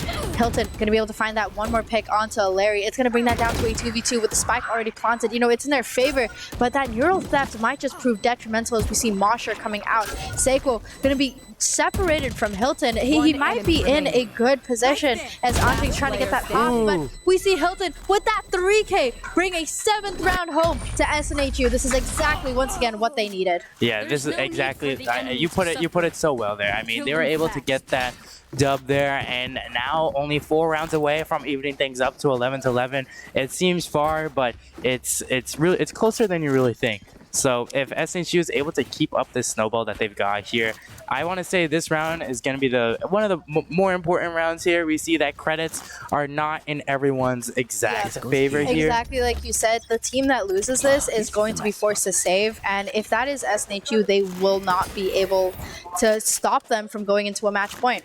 You know, it'll be very, very hard to guarantee that TMU does not take that match point. So they want to win this round. They want to take away any chance of a full buy from them. They want to guarantee that save out of TMU. But it's the same for TMU, obviously. You know, they want to go into the match point. They want to win. Oh, what a nice pick from Fishman Lara with that tripwire heading straight into a pick. Really, really good coming out of TMU, but Hilton right there to get that trade. It's going to help even the numbers just a little bit, and Case is going to get that plant down as we see once again that Celestial Divide just create a little bit more space for SNHU as Brett tries to push onto site, getting caught out by that aftershock. Going to stop his and delay his push just by a little bit, create a little bit more space for SNHU as Larry Banks shoots straight onto Case. Franck getting that trade onto Larry Banks. It's just back to back. It's now 3v3. Frank's gonna try to follow Fred. Not quite able to find him and falls to Pyrex in this 2v3 situation. Oh, that annihilation from Hilton. Gonna be able to get one. And that is an 8th round for SNHU. That is absolutely incredible. And it was so good that it actually froze the stream for a little bit. A big enough explosion and annihilation. Yeah, you know, like, not only does it annihilate team members and, you know, other players, it annihilates the stream as well. That's how good it is. You know, Hilton with that 3K coming in clutch and saving that SNHU round. Yeah, SNHU on a 3-win streak right now. It's getting pretty. If you're TMU, you're quivering a little bit. You know, you're a little scared right now because SNHU, they're starting to make a little bit of a comeback here. Yeah. I mean, it's only 3 rounds of a difference, and if they're able to keep that up, they can secure that match point. But again, with how aggressive TMU's been doing. We already see SNHU, they're not matching there. They're staying back. As the attackers, they're staying back and waiting for the defenders to push up here. Oh, Hilton might be caught out here with Larry Banks trying to come up. That Dizzy just not quite meeting its target. That's going to allow him to get away. What a beautiful 3K coming out of Hilton, especially at that point when we see all three of them coming out with the sheriffs trying to get that close range fight. It denied them guns, it denied them space, and we see SNHU heading onto A site. I want to say for free, but can you really say 3 people free? I don't think you really can there. I mean, Hilton, he just rolls through anybody. No one can stop him in his way there. And now bomb is down on A here, and there's only 2 defenders of TMU to try and stop this. And Seiko is just hanging back here. It's gonna get that kill into Fisherman, and there is only bread with a stinger. There's only bread. There is only bread.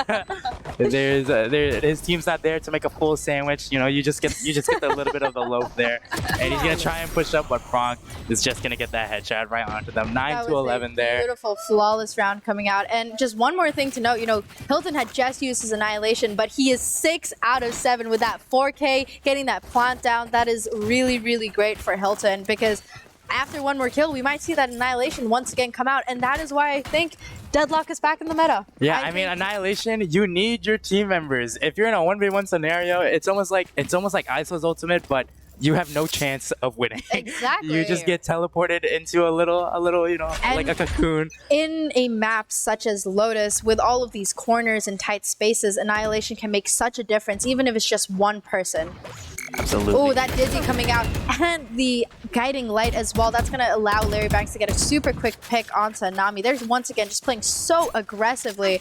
Seiko going to finally pick that spike up, and it does look like while TMU make a full rotation over to A, B is just going to be completely left open. It's just, you know, SNHU has put all of their eggs into the basket of A site, and it's going to be really tricky for them to try and leave it off as Larry Banks is able to find Hilton, who tries to get up, tries to get onto Heaven, and it's down to a 5v3. Franck gonna break that tripwire, gonna try and catch Fisherman Lero out. Those cyber cages might just be misleading him a little bit as he walks straight into Franck, and we might see that Viper's Pit come out to guarantee that site for them. That is really, really good for SNHU. This puts them in a super favorable position just to get that rotate, as we also see TMU slowly inch their way over to the C site. Yeah, it's gonna be a little scary seeing what's gonna happen here with all 4 of them gonna be out in that area. Seiko's gonna take advantage of that, as well as Franck gets 1 of his own right off the bat, making it a straight 2v1 already. It's all down to Pyrex. Seiko is doing absolutely incredibly with that 2K. That is what they needed to stop that push coming out of the doors. It's all up to Pyrex, like you said. And, you know, trying to fight in a Viper's Pit in a 2v1 situation is it's a little bit hard. There's a lot more ground to cover. You have to make sure that, you know, you're not... Oh my! That was scary. That was so scary. If I was Franck, I would be screaming right now. That is a massive jump scare. Like, imagine, absolutely. You know, he's right next to me. Isn't he? Guys, he's behind. He's behind. That is the perfect meme you could have put into that there, and it's just gonna work out so well for SNHU, because that gap that they had, that 6-11 gap, it's not really there anymore. That round that they had to play around with, it's not there, because TMU, they're saving. But that aggression is not gonna leave. They have 3 members here. They have the blinds ready.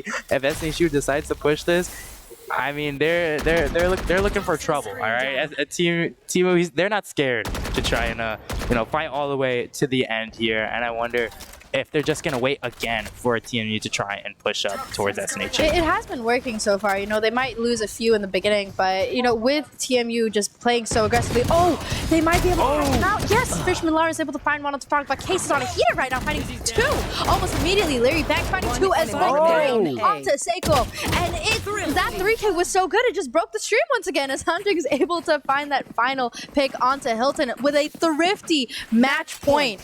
This is dangerous territory for SNHU to be stepping into, especially if they still want to try to get that 2-0. Yeah, Larry Banks there is, you know, taking inspiration from Hilton, getting a 3K of his own there, just sneaking up with that Guardian, being able to get that. I mean, this round is going to be so hard for SNHU, not just because of guns, But like, look at the ultimates.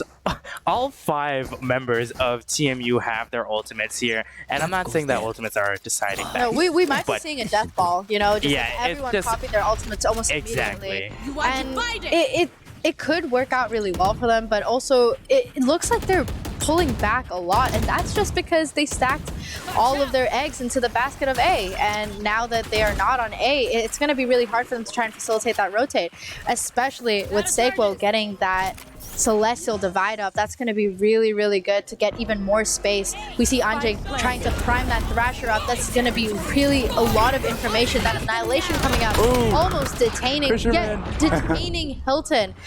Oh, Larry Banks coming out with a showstopper. Laro gonna try to get that defuse down. This is gonna be so dangerous, and we might see that 13th round head off as Laro able to finally get that defuse.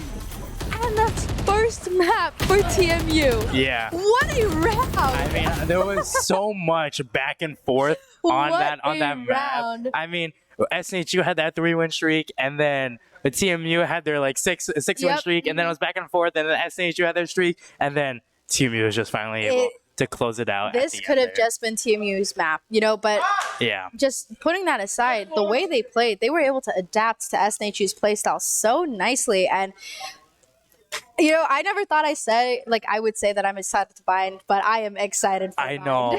know. Bind is the deciding factor here. I don't believe we've seen it a lot on No, streams. It definitely has not been yet. deciders for a lot of matches though. Yep. So I'm wondering to see if these players have the practice for bind though, because it's one of those maps that like you just don't see often. So yeah, no, I'm excited exactly. for it. I think that bind could really be a good deciding factor, and especially with bind, SNHU is now starting on attack again. Yeah. So it could just be their win con to have to start an attack, but there's no point in us just sitting around and discussing it when we could throw to a break and, you know, see it in 5 minutes. So Absolutely. that is exactly what we are going to do right now. We will see you guys in 5 minutes. Grab your water, wash your hands, Refill your popcorn. refill your popcorn. You know, we're going to be right back, and you're not going to want to miss this last map.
everyone. Welcome back to SNHU Esports, or if you're new here, hello. We are so excited to have you join us in this final map of our SNHU Blue versus TMU Gold Valorant night tonight in the NECC Legends division. You heard that right. We are legends. Let's go.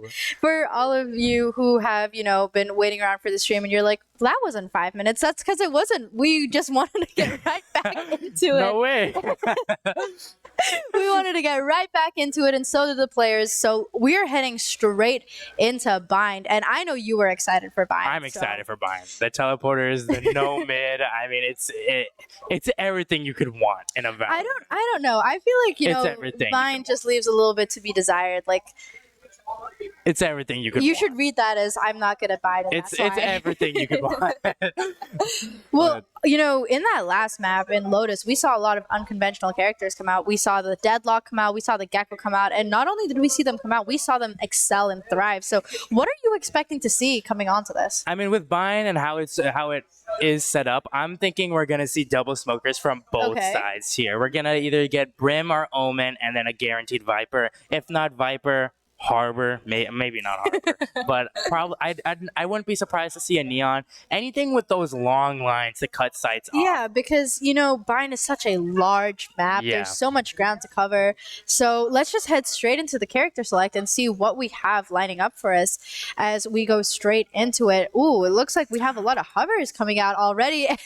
I see Fisherman Laurel on Harbor. Okay, it's so on brand. The fisherman playing the fisherman. I mean, I'm pretty sure Harbor is a fisherman, right? I mean, there's water. Yeah, so he's probably a fisherman. Yeah, so let's go through what SNHU has, as we've got them mostly locked in. Nami on the Reyna, Sequo taking that Brim away, Case on the Killjoy, Hilton bringing that Sova back in front once again on the Viper. Why don't you take us through TMU? Yeah, we see Fisherman Laura on the greatest agent Harbor and Kinetic on your greatest agent Gecko. I mean, that's a 2-in-1 right there. And I believe Kinetic is another player. Yep, Kinetic just got subbed out, if I'm not mistaken, for Anjing. So this would be a really interesting substitution to see if that's going to throw anything off, especially since TMU had a great game last game. Yeah, and we're still going to see Bread on those smokes. He's going to be on that Brimstone. Pyrex on the Sky, and Larry Banks still rocking that race there. I believe Larry has been on the race since the start of the game, and he's just been so good at satcheling, using the boombox for information, the paint shells to clear areas. Yeah, my satchels don't work like that. My satchels typically just blow up in my face and tell me to have a good day. Yeah, so. I mean, if he's able to make it work, especially as Raze, I mean, that's a flex in itself. That is a huge amount of bragging rights here. But I'm surprised. I'm sorry, we do see a Killjoy. You did mention that. I was gonna say, for TMU, we don't have a lot of sentinels for them. There's not a lot of players to lock down sites for them, and there's just really only initiators. So I wonder how that's going to work, especially with them starting on the defense here. But it looks like they were pushing the wrong map here, and I believe their Harbor is just going to get a face full of SNHU right now. It could be the other way around. And Hilton, that is a huge hit. But this could honestly just be, the SNHU Blue pistol curse. It could. I love attributing everything to the SNHU Blue pistol curse. Of course. As we see, just that those two picks coming out are absolutely huge. It's gonna force SNHU to just have to play together a little bit closer. They definitely want to plant for longer range sites. So planting towards CT, planting towards Heaven, it's going to help them a lot. Larry Banks going to be able to find that another pick onto Sequo. Larry Banks finally finding 3. He is on a heater right now. He is bringing it all the way around. But Brad able to get the fuse down and clutch that first round out. That is unfortunate, as he also gets the last 2 picks onto both Case and Frank.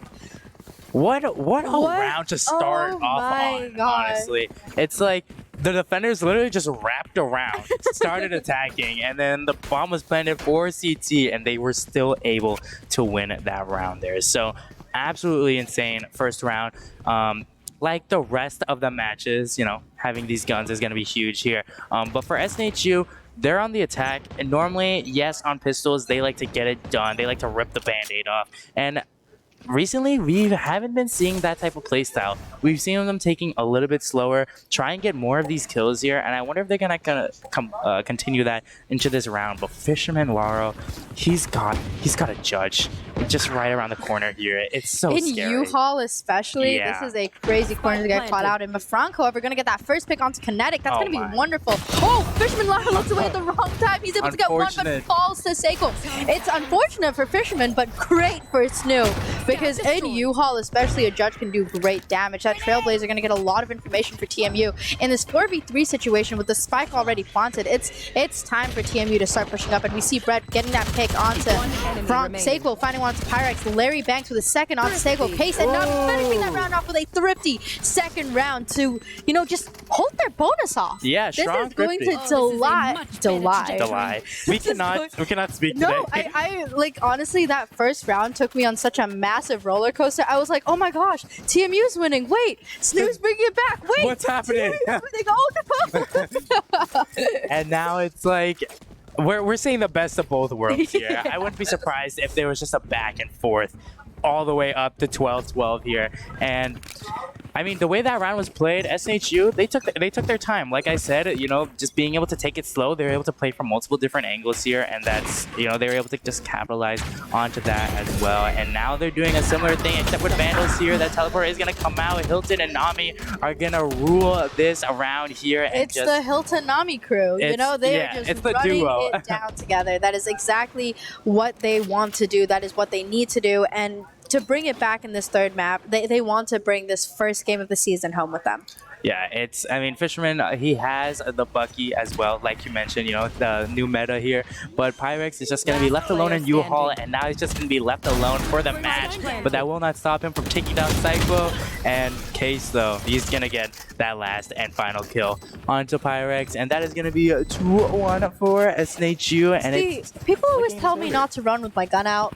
But when they do it, when Case does it, it works. Case is inspiring me to do this in comp games. Come and check out my guns. Can you tell me why they don't work the way yours do? Drop your mouse settings in the chat now. Be able to just tell everybody. They should have that. You know, have like an exclamation point per every Valorant member and put their DPS. Anyways, I'm getting off off track here. With this next round coming up, we're seeing these guns are going to be evenly matched here, as well as shields. But SNHU looks like they just want to get picks here. They want to run. They want to be able to clear outside. They're confident after that last round, and we can see it in the way they are moving. You know, we've got Nami pushed up really, really far up in showers, and most of SNHU trying to grab around, just like rotate over, try to get in through main. We're leaving the Killjoy all the way over on Fountain, all the way at B main. That is a really big lurk, and that's something that could work out really great in their favor, especially if they need to facilitate that fast rotate. Yeah, and I feel like their goal here, oh my, what an angle. Wow. The tiniest crack, literally. He saw 2 strands of hair and he just went for it. Larry is lucky to be getting out with as little HP as he does have right now. Luckily, the Sky is there to be able to get him back up to a nice, healthy 100 HP here in Case. Left alone on B right now with Bread, maybe facing a little bit of a 1v2 scenario, but SNHU is not pushing out at all, waiting for this timer to go all the way down here, and I wonder if he's gonna win that fight, but Brett is gonna take the W on that, and now SNHU has to push out onto A with 4 members. It does look like, you know, they've got enough information to try and get it out, and we do see Nami get that pick onto Larry Banks to try and make their rotate just a little bit easier. Hilton fighting one more onto Fishman Lara as well to bring that down to a 4v3. Nami using his Leer to try and psych Kinetic out, but it's not quite enough at this moment. Seiko knows that someone is in U-Haul. He's going to try and pull it back. Bread walking straight out of U-Haul, not quite able to find another as Seiko connects his shots. And it's all up to Pyrex and Kinetic, and Kinetic's going to be able to find 2 onto both Frank and Nami as Hilton takes Pyrex down in this 1v2 situation. The spike is planted. Tensions are high. Seiko and Hilton are both hit for half. This is definitely a winnable situation for TMU. Yeah, I mean, Seiko does have the ultimate out. He has it primed and ready here, but will it be ready to use right away? The bomb is ticking. We saw that second circle go down, and Kinetic has he has to save this round. He cannot risk losing another round there, and that bomb explosion was right there. Extremely scary, and That's SNHU's third round there. And in terms of ultimates, Nami, I want to talk about Reina for a little bit. All right. Reina is a selfish character, right? All of her abilities are just for her only. I love her blinds, but I'm really surprised to be seeing her right now because her ultimate is also just a selfish ultimate. If you're not good at Valorant, Reina is gonna be hard to use because yes, her dismiss is good, but that's only if your HP is all the way up. If it's not all the way up, you're gonna use the other ability no matter what here. And with Reina, you have to be the first one to push up no matter what. Even with the initiators, you have to be the first one because that's how Reina's meant to be used. Let's look at this full flank coming out of TMU. They are coming all the way across. As Case is able to find that first pick to open that round up. I really hope that... I don't know if I'm hoping for SNHU to stop TMU's push or if I'm hoping for TMU to be able to push into them. Frank might be able to catch them out, however. Frank might be in a really, really good position to catch them out. If he looks this is so scary. Oh, Frank's going to be able to find one. He's going to be able to find two more. Unfortunately not. He falls to Kinetic, but that was a really, really funny push coming. I mean, they were just taking their time. They weren't running or anything. They were just slowly lurking their way there, and Hilton is going to get the next wave of flanks here. Seeing both of their heads, but Fred is going to take him out first, and Nami's going to be left on such low HP as well. You know, Nami and that Empress is going to be able to try and catch you. We do see that dismiss, that heal, that devour come in, and we see that 2K for a really, really nice fourth round. You know, you talked a lot about how Reina is a selfish character, but we see Nami bringing that Reina and using it to help his team. And that is an incredible thing to be able to do, especially, like you said, with such a selfish character. Yeah. So...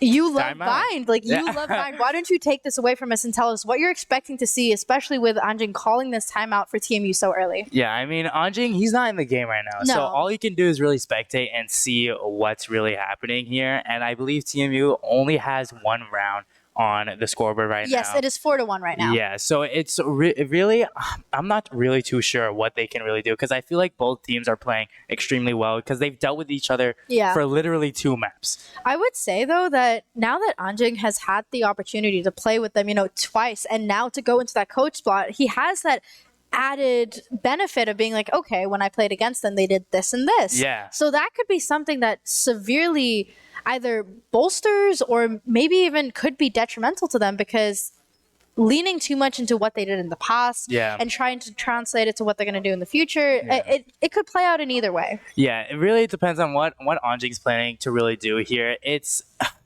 I think the biggest thing is that the flanking is not working as well as they thought. Having multiple people on the flank, it's too much of a giveaway, you know what I mean? When you're retaking, I feel like you should have the majority of the team flanking, or so not flanking, just retaking from spawn, and then maybe having 1 or 2 flankers at most. That way it throws the team off a little bit here, but... Hilton finding one straight away with his Hunter's Fury. Nami finding a second onto Fisherman Laro. That is heavy, heavy damage coming out immediately from SNHU. Pyrex going to shoot the legs out from Case and get 1 pick for TMU. And it's a 4v3 situation, you know, definitely... Using that Hunter's Fury off the rip and being able to find a pick, incredibly good for SNHU. Brett just waiting for his side smoke to drop. He's going to be able to find Seiko, but Hanami as well until he falls to Hilton. Frank going to be able to find Kinetic to bring that down to a 1v2. Hilton's going to get that plant down onto A side. We also see that Viper's pick coming out, but the Seekers could just draw them out and reveal their location. It was almost there, just not quite. That guiding light might be really, really hard as well. There are so many Viper abilities just causing Pyrex to fall back just slightly. You know, we saw the snake bite. We're seeing that poison orb. Pyrex just getting Frank right in the face. And Hilton as well. What a great second round for TMU to take. And this was a round that they really needed. It looks like that timeout has really worked well for them. Yeah, it looks like, Pyrex just kept a little bit of an open mind there. Didn't assume that they were both in showers. Just checked around to make sure if it was a safe move to defuse there. And luckily, he was able to clutch out that round, making it 2v4 like you said here. And yeah, I think you're right. I think that timeout really just switched things up here because I mean, you literally said it, like how Anjing was able to play with the members of SNHU. He's just able to communicate that to his members, and it looks like they're just taking his advice here because they're not going for the huge flanks anymore. They're not trying to play tricky with them. They're just playing with them just dead on. And I think that's the right thing you want to do, especially for SNHU. But now SNHU is a little bit more split up. They're not exactly all together as they were before. And it's really confusing to see where they exactly want to push. It looks like both teams are trying to play a little bit more wary. You know, obviously SNHU, they've played against TMU for 2 games now, so they kind of know their playing style. You know, they switch it up from being hyper aggressive to being hyper reliant on waiting for pushes. And having that sort of information, they now are trying to realize, okay, what did they swap it up to this time? What are we trying to look out for? Frank, however, going to get that first pick, and that's going to allow Snoo to just push onto site just a little bit more confidently, as Kinetic going to try to get a pick here, but goes down to Frank for his second. This is a 3v5, and it just happened in a span of a few seconds. Hilton might be able to find Harbor there, but all the way over in Showers. Larry Banks. Larry Banks trying to get one with a showstopper, able to find Seiko, who's just not quite able to get a spray off in time. Oh, Hilton finally able to find Fisherman Laro, and Larry Banks finding Case with his paint shells. Frank on a heater, finding a third onto Larry Banks. Pyrex going to find Hilton and Nami. Pyrex is really getting these clutches down, but Frank with his 4th, denying yet again another clutch to Pyrex. That had me sweating a little bit, I'm not gonna lie, Badav. I mean, Larry Banks getting that bank shot there with the paint shells. That's all I wanted to say. Yeah. But yes, absolute sweater there. I mean, Frank with 4 kills. I mean, he's at the top of the leaderboard now. He's looking sharp. He's looking good. But Pyrex, I don't know what happened. He must have drank like a tub full of like G Fuel like right away, because he's just connecting every single shot. Yeah, you know, he finally put his glasses on. Yeah. You know, he had they were smudged a little bit. You know, he just had to change the enemy's color from yellow to purple. You know, he was whatever. It was the crosshair. It was the crosshair. Whatever change he did is just working out so well in his favor here, and now it's just like he's the scary one. You know, you don't want to approach him, and if you do, you better win that fight, because if not, it's gonna be hard to stop him here. But Fisherman is gonna get so close with the members of SNHU, and it's so scary because you're not sure where they're exactly gonna push because they're taking it so slow.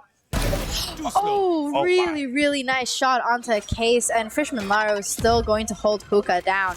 That is a great shot for TMU to be taking, especially as they're trying to regain more space. And in this 4v5 situation, with most of the SNHU members still trying to get onto A, you know, they tried to have that diversion up, and it almost worked for them. Nami in this really tricky spot, he's able to find one onto Kinetic. That's really great for them, but Larry Banks gonna get Nami down again, and that's gonna be hard to recover from, because, you know, you've lost your duelist. Yeah, you've lost your duelist. Frank and Hilton, however, finding one each to bring that to a 3v2. They're also able to get that plant down. Pyrex, he's looking really scary with that Sheriff out. Absolutely. He's looking really scary with that Sheriff out. Definitely going to be someone they're going to try to get. And Hilton denying just any more clutches coming out, as we see a beautiful 3K come out of Hilton for that 6th round. I would love to see a 1v1 of just Pyrex and Hilton. I don't know if I'd be able to take it. It'd be so much stress. It's like state of fear. It's because those are both two scary members. It's so scary running into them here. But into this next round that we're going to be going into, we see Case with an Odin. I know it's only 10 seconds left until this buy round finishes here. But if he goes with this Odin, I mean, that would be crazy.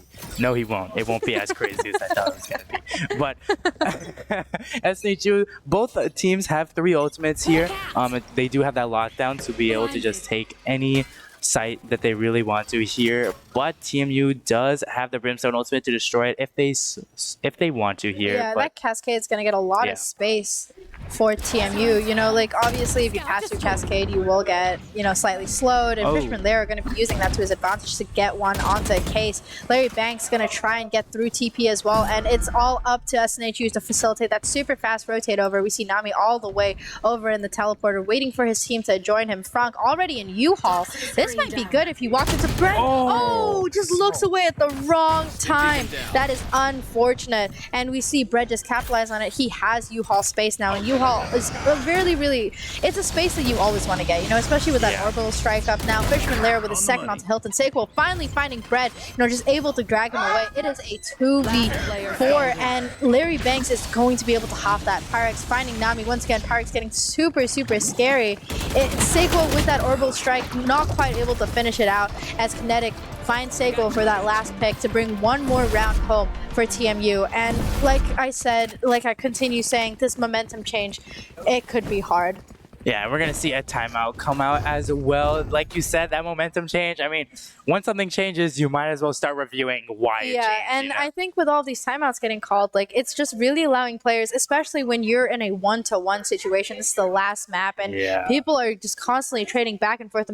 You want to either break up that momentum or ensure that you are keeping your momentum. Absolutely. So we saw that really good lead come out early on. Then we see it getting broken up once. We see another 2 rounds lead coming out from SNHU, and it's broken up again. So this timeout from Hilton could be exactly what they need to try and get over the playstyle that TMU is holding. But I just think that there's so many things that just continuously change. There's so many different like mechanics that could just absolutely just change up with the player switch up, with Kinetic getting subbed in, now SNHU has to adapt and understand a whole new player. Literally. And Anjing, like I said, he has that upper hand of having played with them already. He can tell Kinetic, look, you have to do this.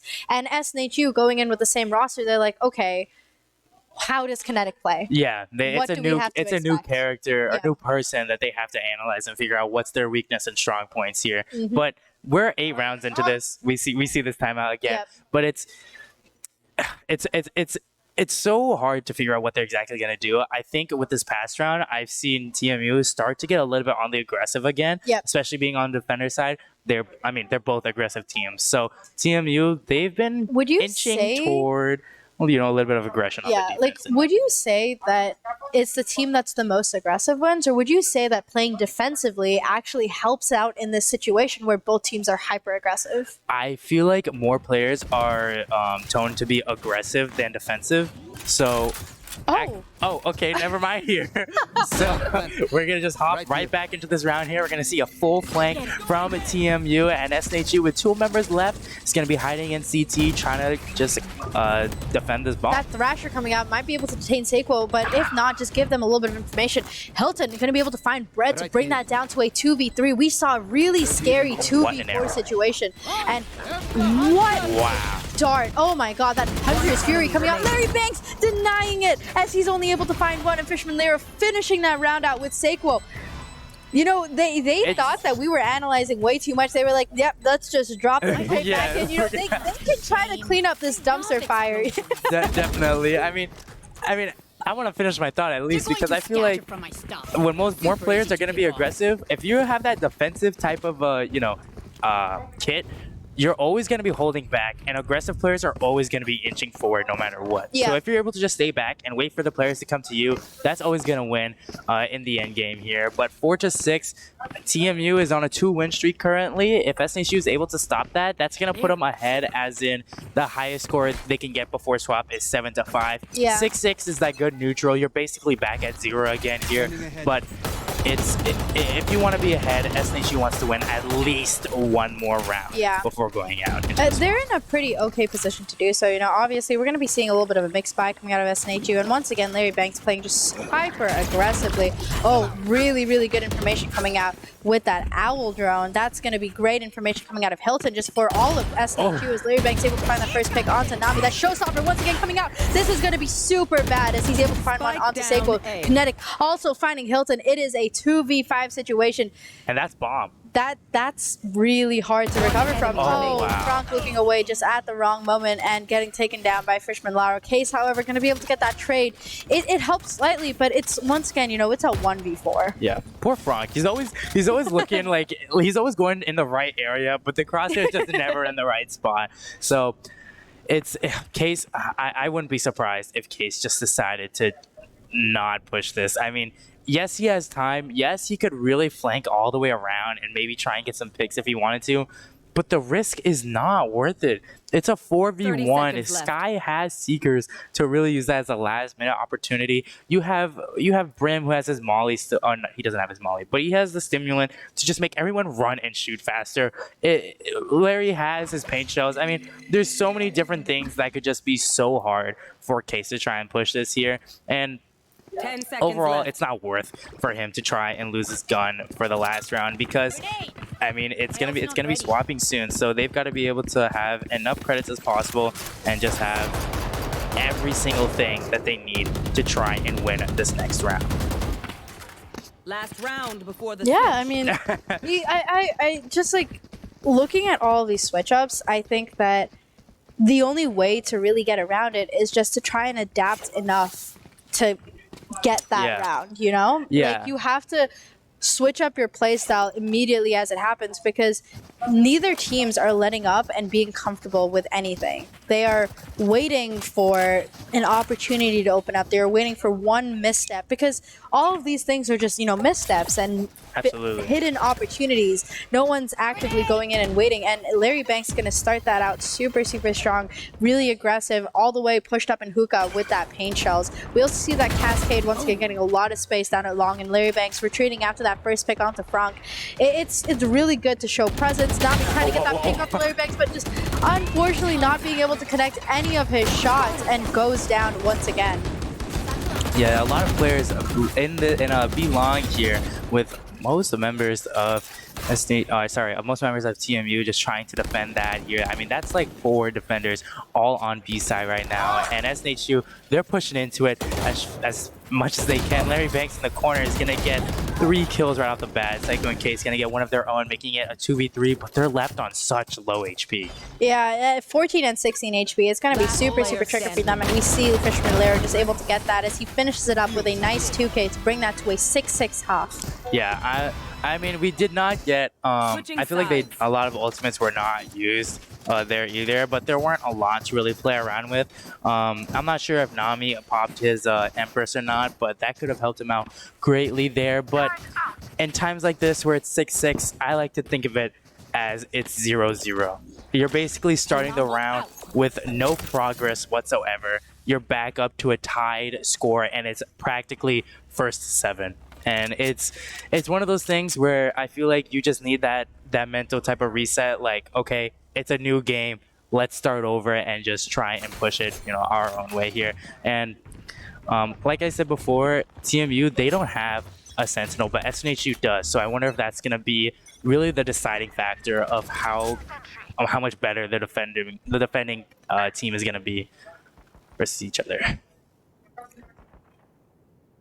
You know? Yeah, I completely see it, and I think that Sentinel could have a lot of impact on how this defending round goes, but I'm interested to see how SNHU is able to kind of swap it up. You know, I know I talk a lot about their hyper-aggressiveness, but I think that a lot of the times that's what it plays down into. Larry Banks, however, blast packing straight in. Gonna get it. Oh, Seiko gets a face full of Larry Banks' right click, and Nami is able to get that trade onto Larry. Nami trying to find second, but unfortunately goes down to Bread. Kinetic also able to find Hilton. This is a super fast push coming on to A, and Fishman Lair are going to try to get that plant down as we have the last 2 members of SNHU. Frank and Case, you know, once again in this 2v4 situation, we seem to be seeing the both of them caught on these unlucky clutches a lot. Yeah. Ooh, Case getting one right click and before unfortunately falling to Fisherman Lair, and it is all up to Frank, who unfortunately It's every time. It's every single time. Now that you've said it, like I can't stop like seeing he it. has the right idea, but the crosshair just moves last second, and it's so unfortunate for him. That is honestly like that is me. Like That, but keep it as like, you know, I'm not in the right place at the right time at all. So that's not really me, but it's just yeah. You're thinking Valorant is more of an exploration. Yeah, game, you know, it's like you a little game of hide and seek. Like, oh no, they found me. Now what do I do? Oh man. This game is awesome. I love this game. But with most of TMU here, they're gonna be super stacked up together, ready to trade each other out, and just all running it down along here, and just. I mean, they're pushing in. There's no stopping them. They're all stimulated. They're ready to go. And SNHU, they're going to be pulling a TMU and have a lot of members on the flank here and try to mess them up with it and get the defuse. Larry Banks going to be able to find that first pick onto Seiko. Nami finding that trade onto Larry. That's exactly what they need. That Guiding Light almost catches Nami out, but it's not quite enough. Frank able to find one until Kinetic trades him out to bring that back down to a 3v3. The spike is already planted, and I think, like you said, you know, with that kind of lack of a mid, it's really interesting to see how these two very mid-dependent teams play around that. Nami takes another down to bring that down to a 1v2, and he finishes that out. Really, really clean Sheriff shot to get that 3K and a 7th round over to SNHU. Yeah, exactly like you said. That nice crisp headshot that he got there is gonna be the one to put them back up at 7-7, essentially 0-0. In my opinion. But that's just me, and it's I'm gonna call it now. This half is just gonna be back and forth. 2 rounds win, 2 rounds lost, 2 rounds win again, and it's just gonna be like that the entire time here. TMU, they're gonna be running it all Sheriffs here, and that's still something to be pretty scared of as well. And Larry Banks, he has the paint shells. I mean, once he's in your face, there's no way of him getting out of there. So TMU, it looks like they're gonna do a similar push here, kind of running it down all towards A here, and SNHU, they're gonna have to do a full rotate again. Oh, Seiko getting that first pick onto Larry Banks. That's gonna help a lot, you know, especially taking out a key figure such as Larry Banks, who is always getting those first few very instrumental picks. It's gonna be really good. Seiko getting a second onto Bread. Seiko is on a heater right now, just helping bring those numbers down from 5-5 to 3 versus 5.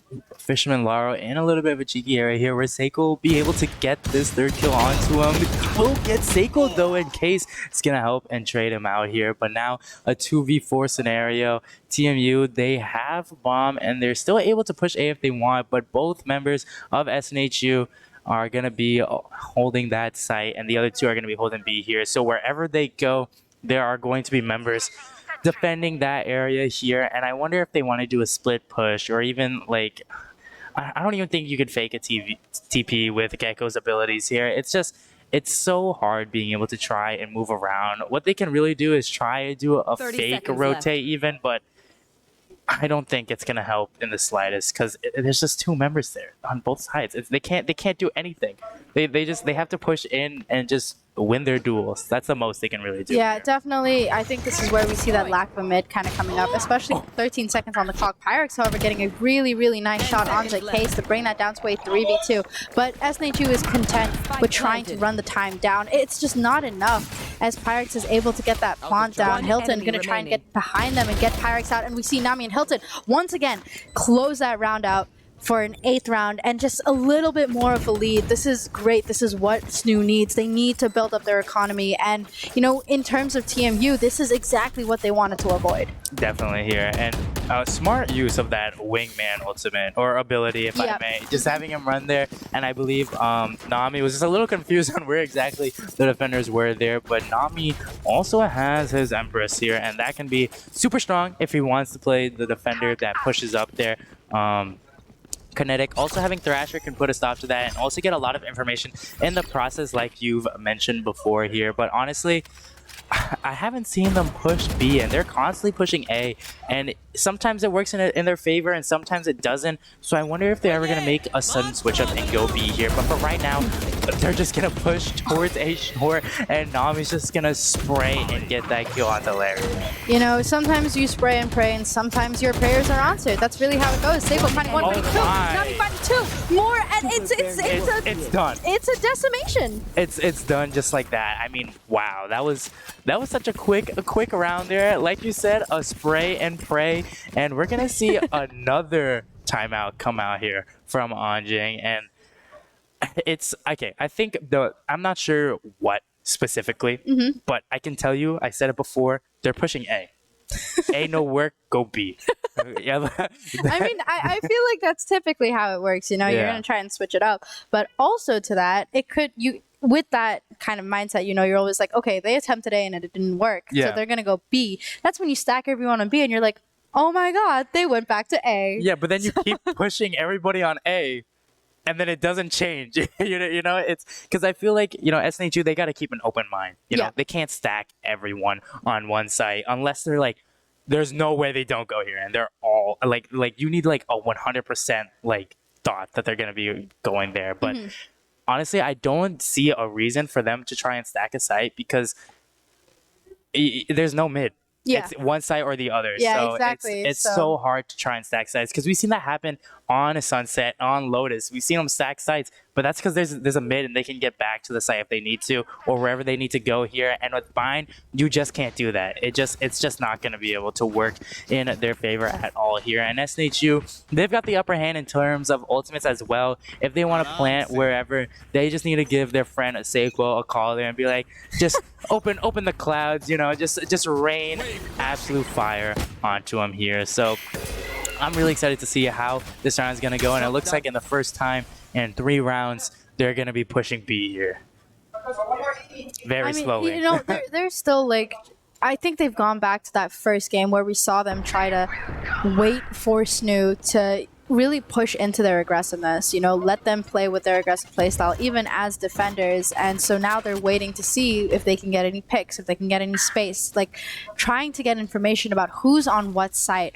before they just put all of their, you know, everything into their gamble. And we see that Reckoning come straight out. That's going to be really good. That's going to help Larry Banks not only get Frank, but also get a pick, as Helton able to find Pyrex, who goes down to Kinetic. Kinetic's doing really well, especially as he only has that Sheriff. And, you know, in those close range fights, getting the trades is really what you want to get. Ooh, that Cascade catches both of them out. Larry Banks able to get them. That's unfortunate for SNHU. Ooh, Nami might be able to find one, finding one.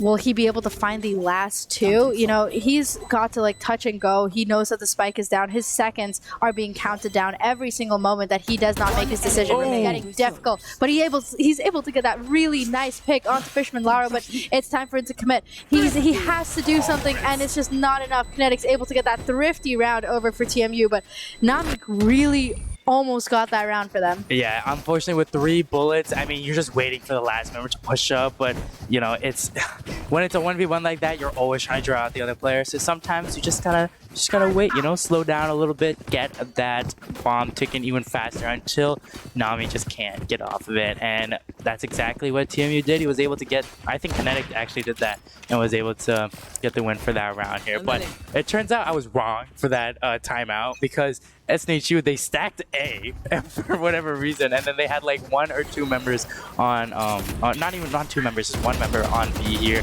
and they were just, you were right. I was absolutely wrong here. But it looks like they're not stopping this push at all, and they're going towards B, and they're not switching anything up, but I could be wrong because now they're going to A, so I'm definitely wrong again. Yeah, you know, with Bind, we always see that rotates can be facilitated at the flip of a coin. You know, it is so easy for them to rotate over, and this could be, once again, because of the lack of a mid. It could be just because of the way that everything's kind of playing around. So in those first few moments, especially if you're the attacking team, it can be hard because you're like, do we just completely dedicate to this one site?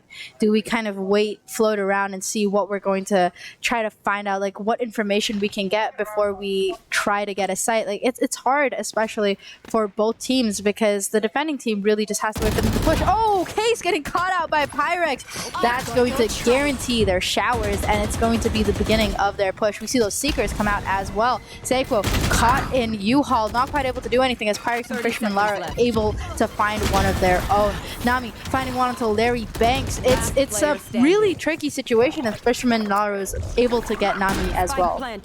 Yeah, I mean, now it's all down to Frank here. Hopefully his crosshair can help him in this tying moment here before making things 9-9. But that bomb ticking down, unfortunately, is just not looking in the right spot. Again, Kinetic is gonna get that headshot right onto him, and it's 0-0 again. It's first to 4. It's like it's just a reset every single time. It's just, I'm sorry. I mean, I wouldn't say it's a reset, because but like we look at the economy, like if it was a reset, we'd be seeing both full buys. So I understand the sentiment, but SNHU not being able to full buy here, I think it makes it tricky because, you know, they can afford to lose this round because they can try to get the next round. But obviously they want to take away the guns from TMU. You know, Absolutely. they can see that they can buy for next round, but guaranteeing that at least 1 or 2 people won't be able to buy guns is going to be great. And that's only going to happen if you're able to take those guns away in the first place. Yeah, I mean, they're sitting comfortably. They have 5,000, 4,000 creds. If they buying these guns, if they lose a round, they're going to be able to buy the next one here. And it's so close to where you just can't go back and forth anymore. At this point, one of these teams just need to go on at least like a 2-kill or a 2 to 3 round streak here. And that's just going to secure the win for them. Because you get your creds back so fast, even with eliminations. Getting the bomb down is also another thing that helps you get creds here. So this is the time where it's crunch time. You can't afford to lose anything here. And Nami being on the defense could be a little bit scary for him, as literally every member of TMU is pushing towards him right now, and he's got to get out of there. But no. That is just unfortunate, but he might just be able to make it out. Larry Banks for that showstopper going to be able to find one, but Nami just not quite able to recover in time as Fishman Lero does find him. And it's just so hard to try and get away from that. Like, that is not something that you want to get in. Oh, and then they all go toward the TP, just absolutely switching sides here, and they follow him, and it just doesn't work out. And it's all down to Frank again. Can he do it with just a Spectre? But he's going to spray and fray, and it's just going to work out in his favor here. Can he do it again? He will do it again. Get another one out. Get another one as well. Left on 5 HP. The bomb is down. Kinetic is at full HP with Thrasher. He has to hit all of his shots in a row right here, right now. You know, like you said, with Gecko right now, no! That was so close. Frank was almost able to get it. And, you know, I was just going to say that Kinetic had planted in such an awkward way that the minute that wall fell, with Frank being so out in the open, it's just almost impossible. You either have to be tucked away to wait for that wall to fall and then to get back in, or just try to draw him out in some other way. So that was just an unfortunate circumstance, but what an incredible almost turnaround from Frank. Yeah, we're going to see another timeout coming as well, and I'm honestly not surprised. I mean, you're 1-1. These rounds are literally like one slip up and like that's game. Yeah, that's it. That's it. When you've come this far, when you've come to the third map, when you're on the deciding factor, this is not a map you want to let go. Yeah, definitely. I mean, you can't just be like, oh, it's fine, we'll get him next time. You know, you like, I can assure you, every single member right now is like, they're all taking breaks. You know, they're wiping this one up their hand. They're ready to get into this next like 5 rounds, because TMU is up by 1. If they get another round, that's 2 rounds away from winning, and then SNHU has to fight for 4 rounds or 3 rounds in a row. Because they just need to get 12-12, and then you can go into overtime, and then it's just win by 2 at that point. Yeah, and like when you go into overtime, you know that you're already getting there. You're giving it your best. Both teams are neck and neck, and you don't want it to get there. You want to make sure that the morale is just absolutely destroyed. And it's hard, you know. You want to make sure that that's guaranteed for your team, but at the same time, you need to make sure that you are making the best decisions for your team. So going out and playing by yourself, you know, like you said, like Reina does, it might not be the best move at this point in time.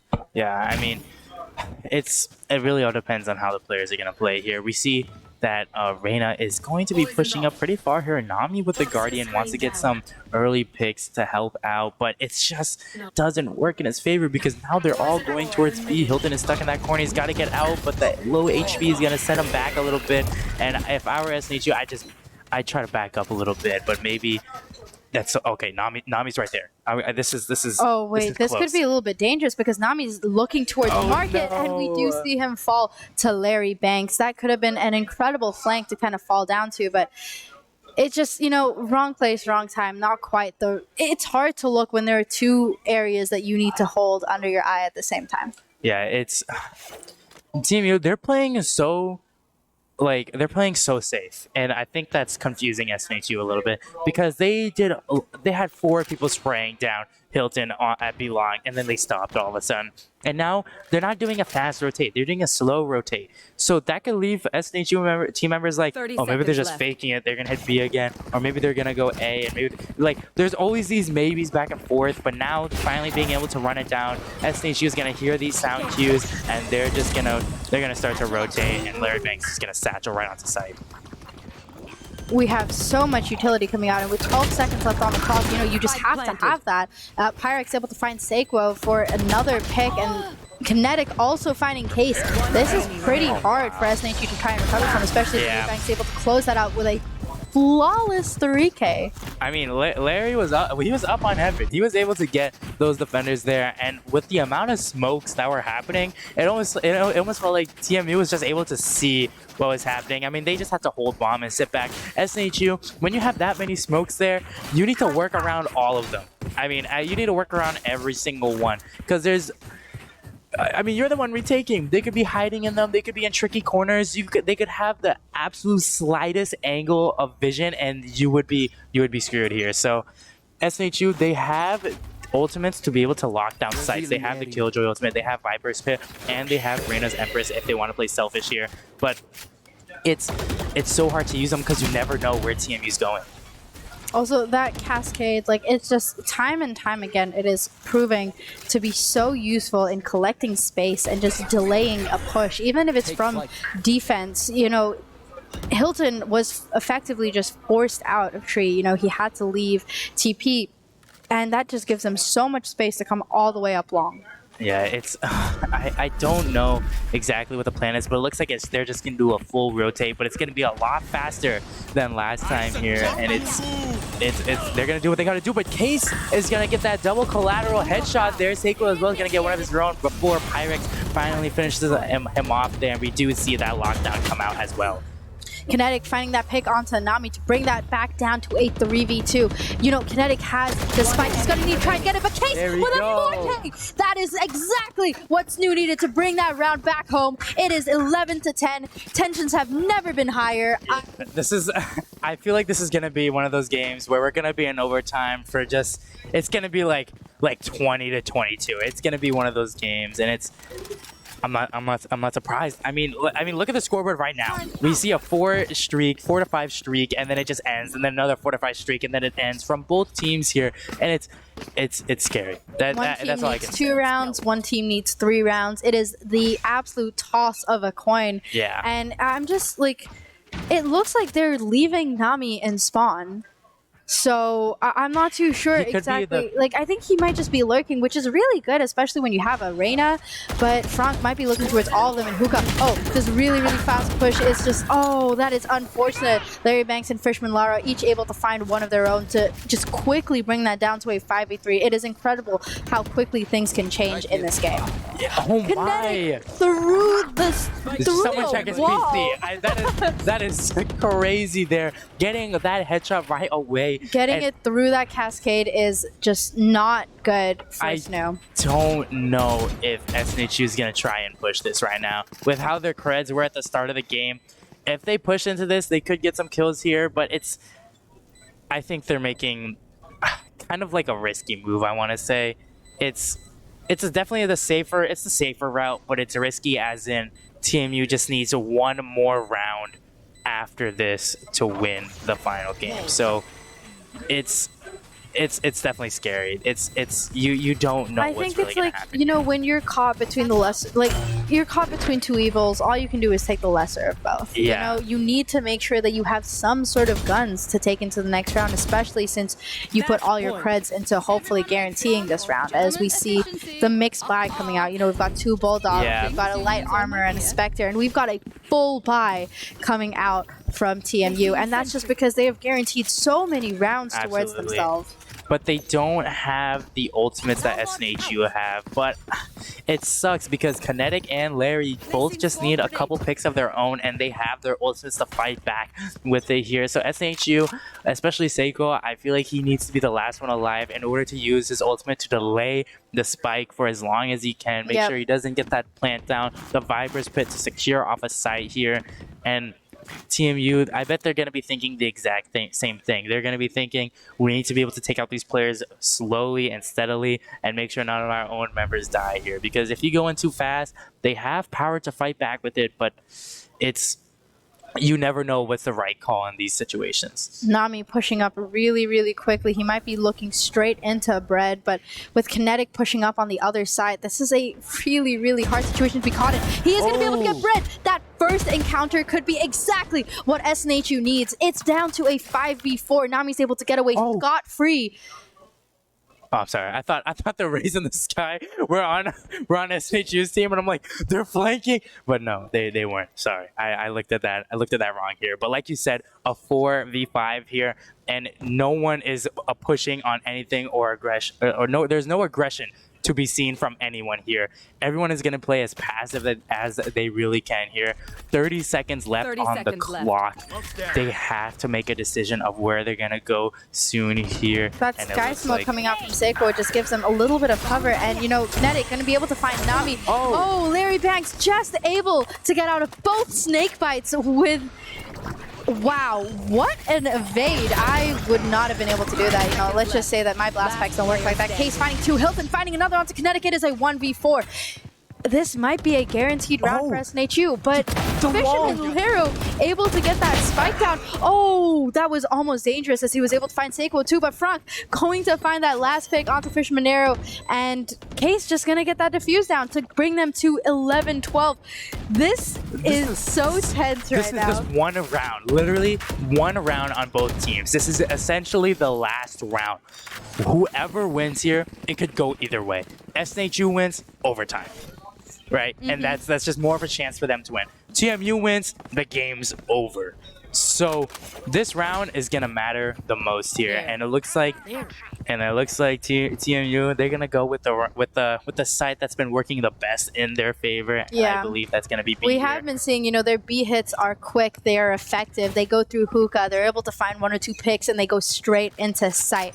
And you know, with B, it's just easier for a team that's so aggressive. But Franck, he's gonna swing out first. He's gonna get that first pick onto Larry Banks. Kinetic, however, gonna get that trade onto Franck, but they've taken out Larry Banks. Larry Banks effectively gets the most picks on their team, and he always opens those rounds up. So this could be great for SNHU. Nami on the flank is gonna get a pick here with one more. Oh, he looks away. Fisherman Lara gets taken out by Hilton. Brett's gonna find that pick up to Hilton. Nami getting another to Brett. It is a 1v3 situation. It is all up to Pyrex on TMU. Is he going to be able to bring this round home for TMU, or are we going to see it go into overtime? They can't get overconfident here. They cannot all push him at once, because the amount of trades that he needs, not to mention they have bomb, they know where it is, but he does have the blinds here. And Nami! That 3K to Nami, that's going to guarantee an overtime for these two teams. What a neck-to-neck game. What an absolutely incredible neck-to-neck game we are seeing them go into, and we are going to see just a little bit of a switch up. Once again, SNHU back on attack. I think this is going to be really interesting to see how they're able to once again get back onto that track. You know, they've been playing on defense for quite some time, and now they have to go all the way back, swap it back up, get to attack, and get comfortable with that. But obviously, it's the same with TMU. They have to get comfortable to their defense after continuously playing, pushing B, getting aggressive, making sure that they fall back. So this could go in either favor. At least this time, they have a fixed amount of credits, so every player is going to be relatively the same here. Yeah, you know, we're starting on even ground, and all that can happen, you know, it's just whoever shoots first, whoever shoots better, it is all up to them. Nami gonna get that first pick. Oh, he's gonna dismiss, go straight out. That Lear gonna be able to help him get out just a little bit, and that first pick is gonna be great for SNHU to bring that down to a 5v4. That's the defender down. I mean, that's all you really need. That can be the changing thing to try and push up into a side right now. If SNHU does a full rotate over onto B, it could be strong for them, but at the same time, you don't know exactly where to go. There's two members in shower, and Nami is going to be the first one to poke out again. He's going to try and get the kill on Brett with Pyrex, and U-Haul is going to get the kill on him, making it even to 4-4. But we see that full rotate coming out of the other members of SNHU. They have gotten everyone onto B side. The Cove coming out from Fisherman Lowers is going to try and get down, but Seiko going to take him out. Pyrex getting that trade onto Seiko. It is back-to-back. Franck getting one more pick onto Pyrex. It is a 3-2. They're going to try to get that spike down. Case going to send his Nano Swarm up, going to try and delay that push coming out. Dizzy going to come out. We've got Wingman as well. Franck going to get that plant down. Hilton at hookah. He's going to be getting that high ground on him. Franck and Hilton getting those last picks. That is the round they needed. They just need Absolutely. one more round. But TMU, they need to make sure that SNHU does not get these last 2 rounds. And we see Anjing getting that last timeout in. I mean, you need it. This is 13-12 here. SNHU Yeah. just needs one more round to try. I don't know if like you guys can see, but we are just sitting at the edge of our seats right now. I am standing up looking on my, at it. I'm on just my like, face. it's. I mean, this is like. It's you're on the edge of your seat. and I you mean, know, literally, it's both not of just us are. us. We can see the energy in the crowd is electrifying. Everyone, it's just back-to-back trades. You know, we. I just, it is exhilarating seeing both of these teams in the first game of this season started off in this way. I just know the season is going to be absolutely incredible. The competitiveness, the back-to-back trades, just everything that we are coming out and seeing right now. It's essentially it's coming down to this last round. Yeah. Because this could be the end of the first game. You know. I mean, it really is. It's. I believe. What side is TMU going to be on? They're going to be on the attacking. Right now, I think they're gonna be on. Yeah, as we see, they have swapped over. It is TMU on attack. The little guy is gonna start our round off. You know, just that's gonna be me after. You know, I'm gonna be snug and comfy in my bed because this has taken so much. Like just watching it is making me just absolutely. I don't even know. I don't know where I'm going with this. No, I don't blame you here. I don't know where TMU is gonna push here because. Yes, they've been going to B a lot, and yes, they've been going to A a lot, but whenever they make a strong appearance at a site, they always end up going toward the other way around here. So I don't know if Nami's still going to be that aggressive duelist defender where he goes out and tries to get a pick here. It looks like TMU is just going to try and wait for that here as the clock is ticking down. They're going to be rushing it down towards old, reliable, down A short here, and SNHU has to prepare for that. Oh, Larry Banks going to take Nami out, and in that fight, you know, for SNHU, they want to take Larry out. For TMU, they want to take Nami out, so this is looking favorable for TMU at this moment as Pyrex is able to find 2. Seiko only able to get 1. This is a 4v2 situation. Fisherman able to find Franck. It is all up to Hilton in this 1v4 situation, and it's looking really, really tricky for them right now. And yep, we do see him unfortunately fall to Larry Banks. It is 13-13. And we're just gonna see this repeated again. I mean, whichever team member wins a round like this, where 13-13, 14-14, whatever it is, instantly the other member is gonna be like, you know, give me a spoonful of G Fuel, and they're just gonna try and just lock in because that's what you have to do. When one team member's up, you're like, no, that's not gonna happen. We're gonna be up, and it's back and forth constantly all the time here. I'm looking at TMU stacking 4 members on B, looking like they are trying to get all the way down long immediately. And it could just work in their favor here. Oh, Larry Banks going to swing straight out, find that first pick onto Seiko. This is detrimental for SNHU. They're already down 1, and with them not, you know, they're still kind of floating around. They haven't really decided on a site yet, but with all of them going through TP, the bomb is still towards A, though. They've left the site open, but just not in SNHU's favor. SNHU put all of their hopes into the fact they were going to A, but thankfully Hilton was able to take that teleporter over. He is going to join his team in B site. Nami going to find Fisherman Laro as well. That's going to guarantee them the site to themselves. Yeah, and now Franck is going to be on the flank here. This could be detrimental to TMU here, but it all depends on how fast he gets there. They're all lined up there. Brett getting Nami for that trade, and Brett finishing that up with a 2K. What a really, really good round coming out from SNHU, and you can hear everyone just going crazy. Everybody's on the edge of their seats. Everyone really is here, and this is 14-13. TMU, they want to win this round as well, but SNHU only needs 1 more. They just need a lockdown on the defense. If Franck can get 3 kills, I mean, that's a Viper's fit right there. If Nami can get 3 kills, that's an Empress. Case 3 kills. Anyone with 3 kills, and it can just help with the round here. And same thing goes to the attackers. I mean, Raze with 3 kills plus a showstopper. That's practically an ace right there. So it really depends on how well SNHU is going to be able to just lock down these sides here. And Team U with their attacking, they could go down A again. They could go down B. It's so hard. It's so confusing where they're going to go. But again, if it's reliable, you might as well just do it. And it looks like they're gonna push. Nami is coming up on this massive flank. If he is able to catch them out, this could be absolutely just what SNHU needed to finish this game out. Sequo in U-Haul. He has a little bit of information, but Brett can get that first pick onto Case. It's a 4v5 already, and SNHU's got to be really careful on how they do this as Kinetic tries to get that plant down. Larry Banks is going to be caught in U-Haul. He's waiting for that Sky Smoke to small as he's able to find Franz to bring that down to a 3v2. Nami fighting 1, fighting 2 onto Kinetic and Pyrex. It is back down to a 3v3. Larry Banks finding that pick onto Sequo is Hilton. Finds that trade onto Larry. Nami finding that Empress after the 3k. It is a 1v2 situation. The last player, Brett, is solo. And Nami getting 4k is going to bring this last game home to SNHU. Congratulations, SNHU, for an incredible first game. And TMU for this. Wow. Just wow. Just like those back-to-back trades, the back-to-back maps. It's what an exhilarating first game to be a part of. It was stressful. Yeah, you know? my hands are. It's, it's a little sweaty here and there, but I mean, wonderful game from both team members. I mean, they really showed like, that was the where game of they the were both century. strong in. Yeah. And if this is the beginning of their season, this just means that this season is going to be absolutely incredible. So, ladies and gentlemen, we're not going anywhere. You know, we're going to be right back here tomorrow with Smash. On Wednesday, we've got League of Legends. Thursday, Overwatch, and Friday, Rocket League. If you're just here for the Valorant, catch us right here. Twitch.tv/SNHU Esports every Monday for Valorant. But that's about it from us. Yeah. What an incredible game. We cannot wait to see you guys tomorrow. Have a great one, guys. It's going to hurt just a little bit.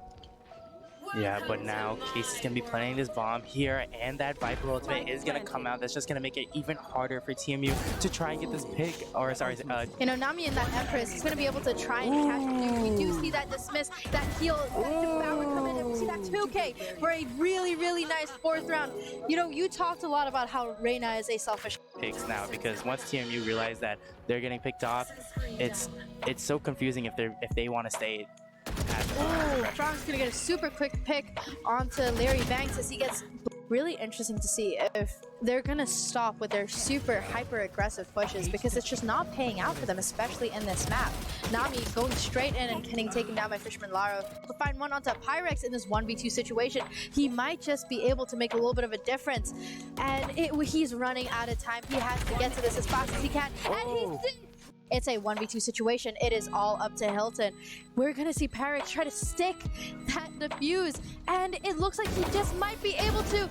Oh, that is a 10. All conglomerating around mid, looking for their picks, looking to make that entry. Nami going to be looking for a quick pick over here with Pyrex, but not quite able to find anything as of yet. Both teams are playing pretty slowly as Case goes to Nami to bring that back down to a 3v2. You know, Kinetic has the spike. He's going to need to try and get it, but Case with a 4k. That is exactly what SNHU needed to bring that round back home. Elation as we see back-to-back instant trades with Fisherman Laro closing that round off.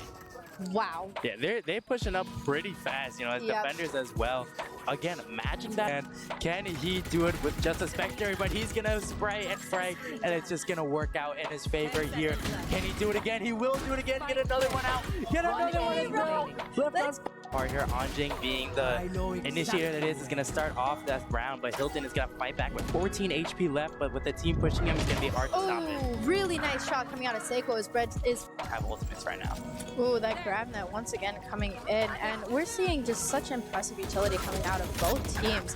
Hilton gonna get that first pick up to Larry Banks as Anjing's able to catch Hilton out for that trade. To push up here. Oh, Hilton might be caught out here with Larry Banks trying to come up that Dizzy, just not quite meeting its target. That's gonna get away, fighting one, what a view! Pushing up, they're not waiting for anything. They're waiting for SNHU to attack, and that's the exact right move you want to do. I think Nami just almost peeked into Anjing, and now Anjing knows exactly where he is. So Larry and Anjing gonna try to get that peek onto you. So it definitely is.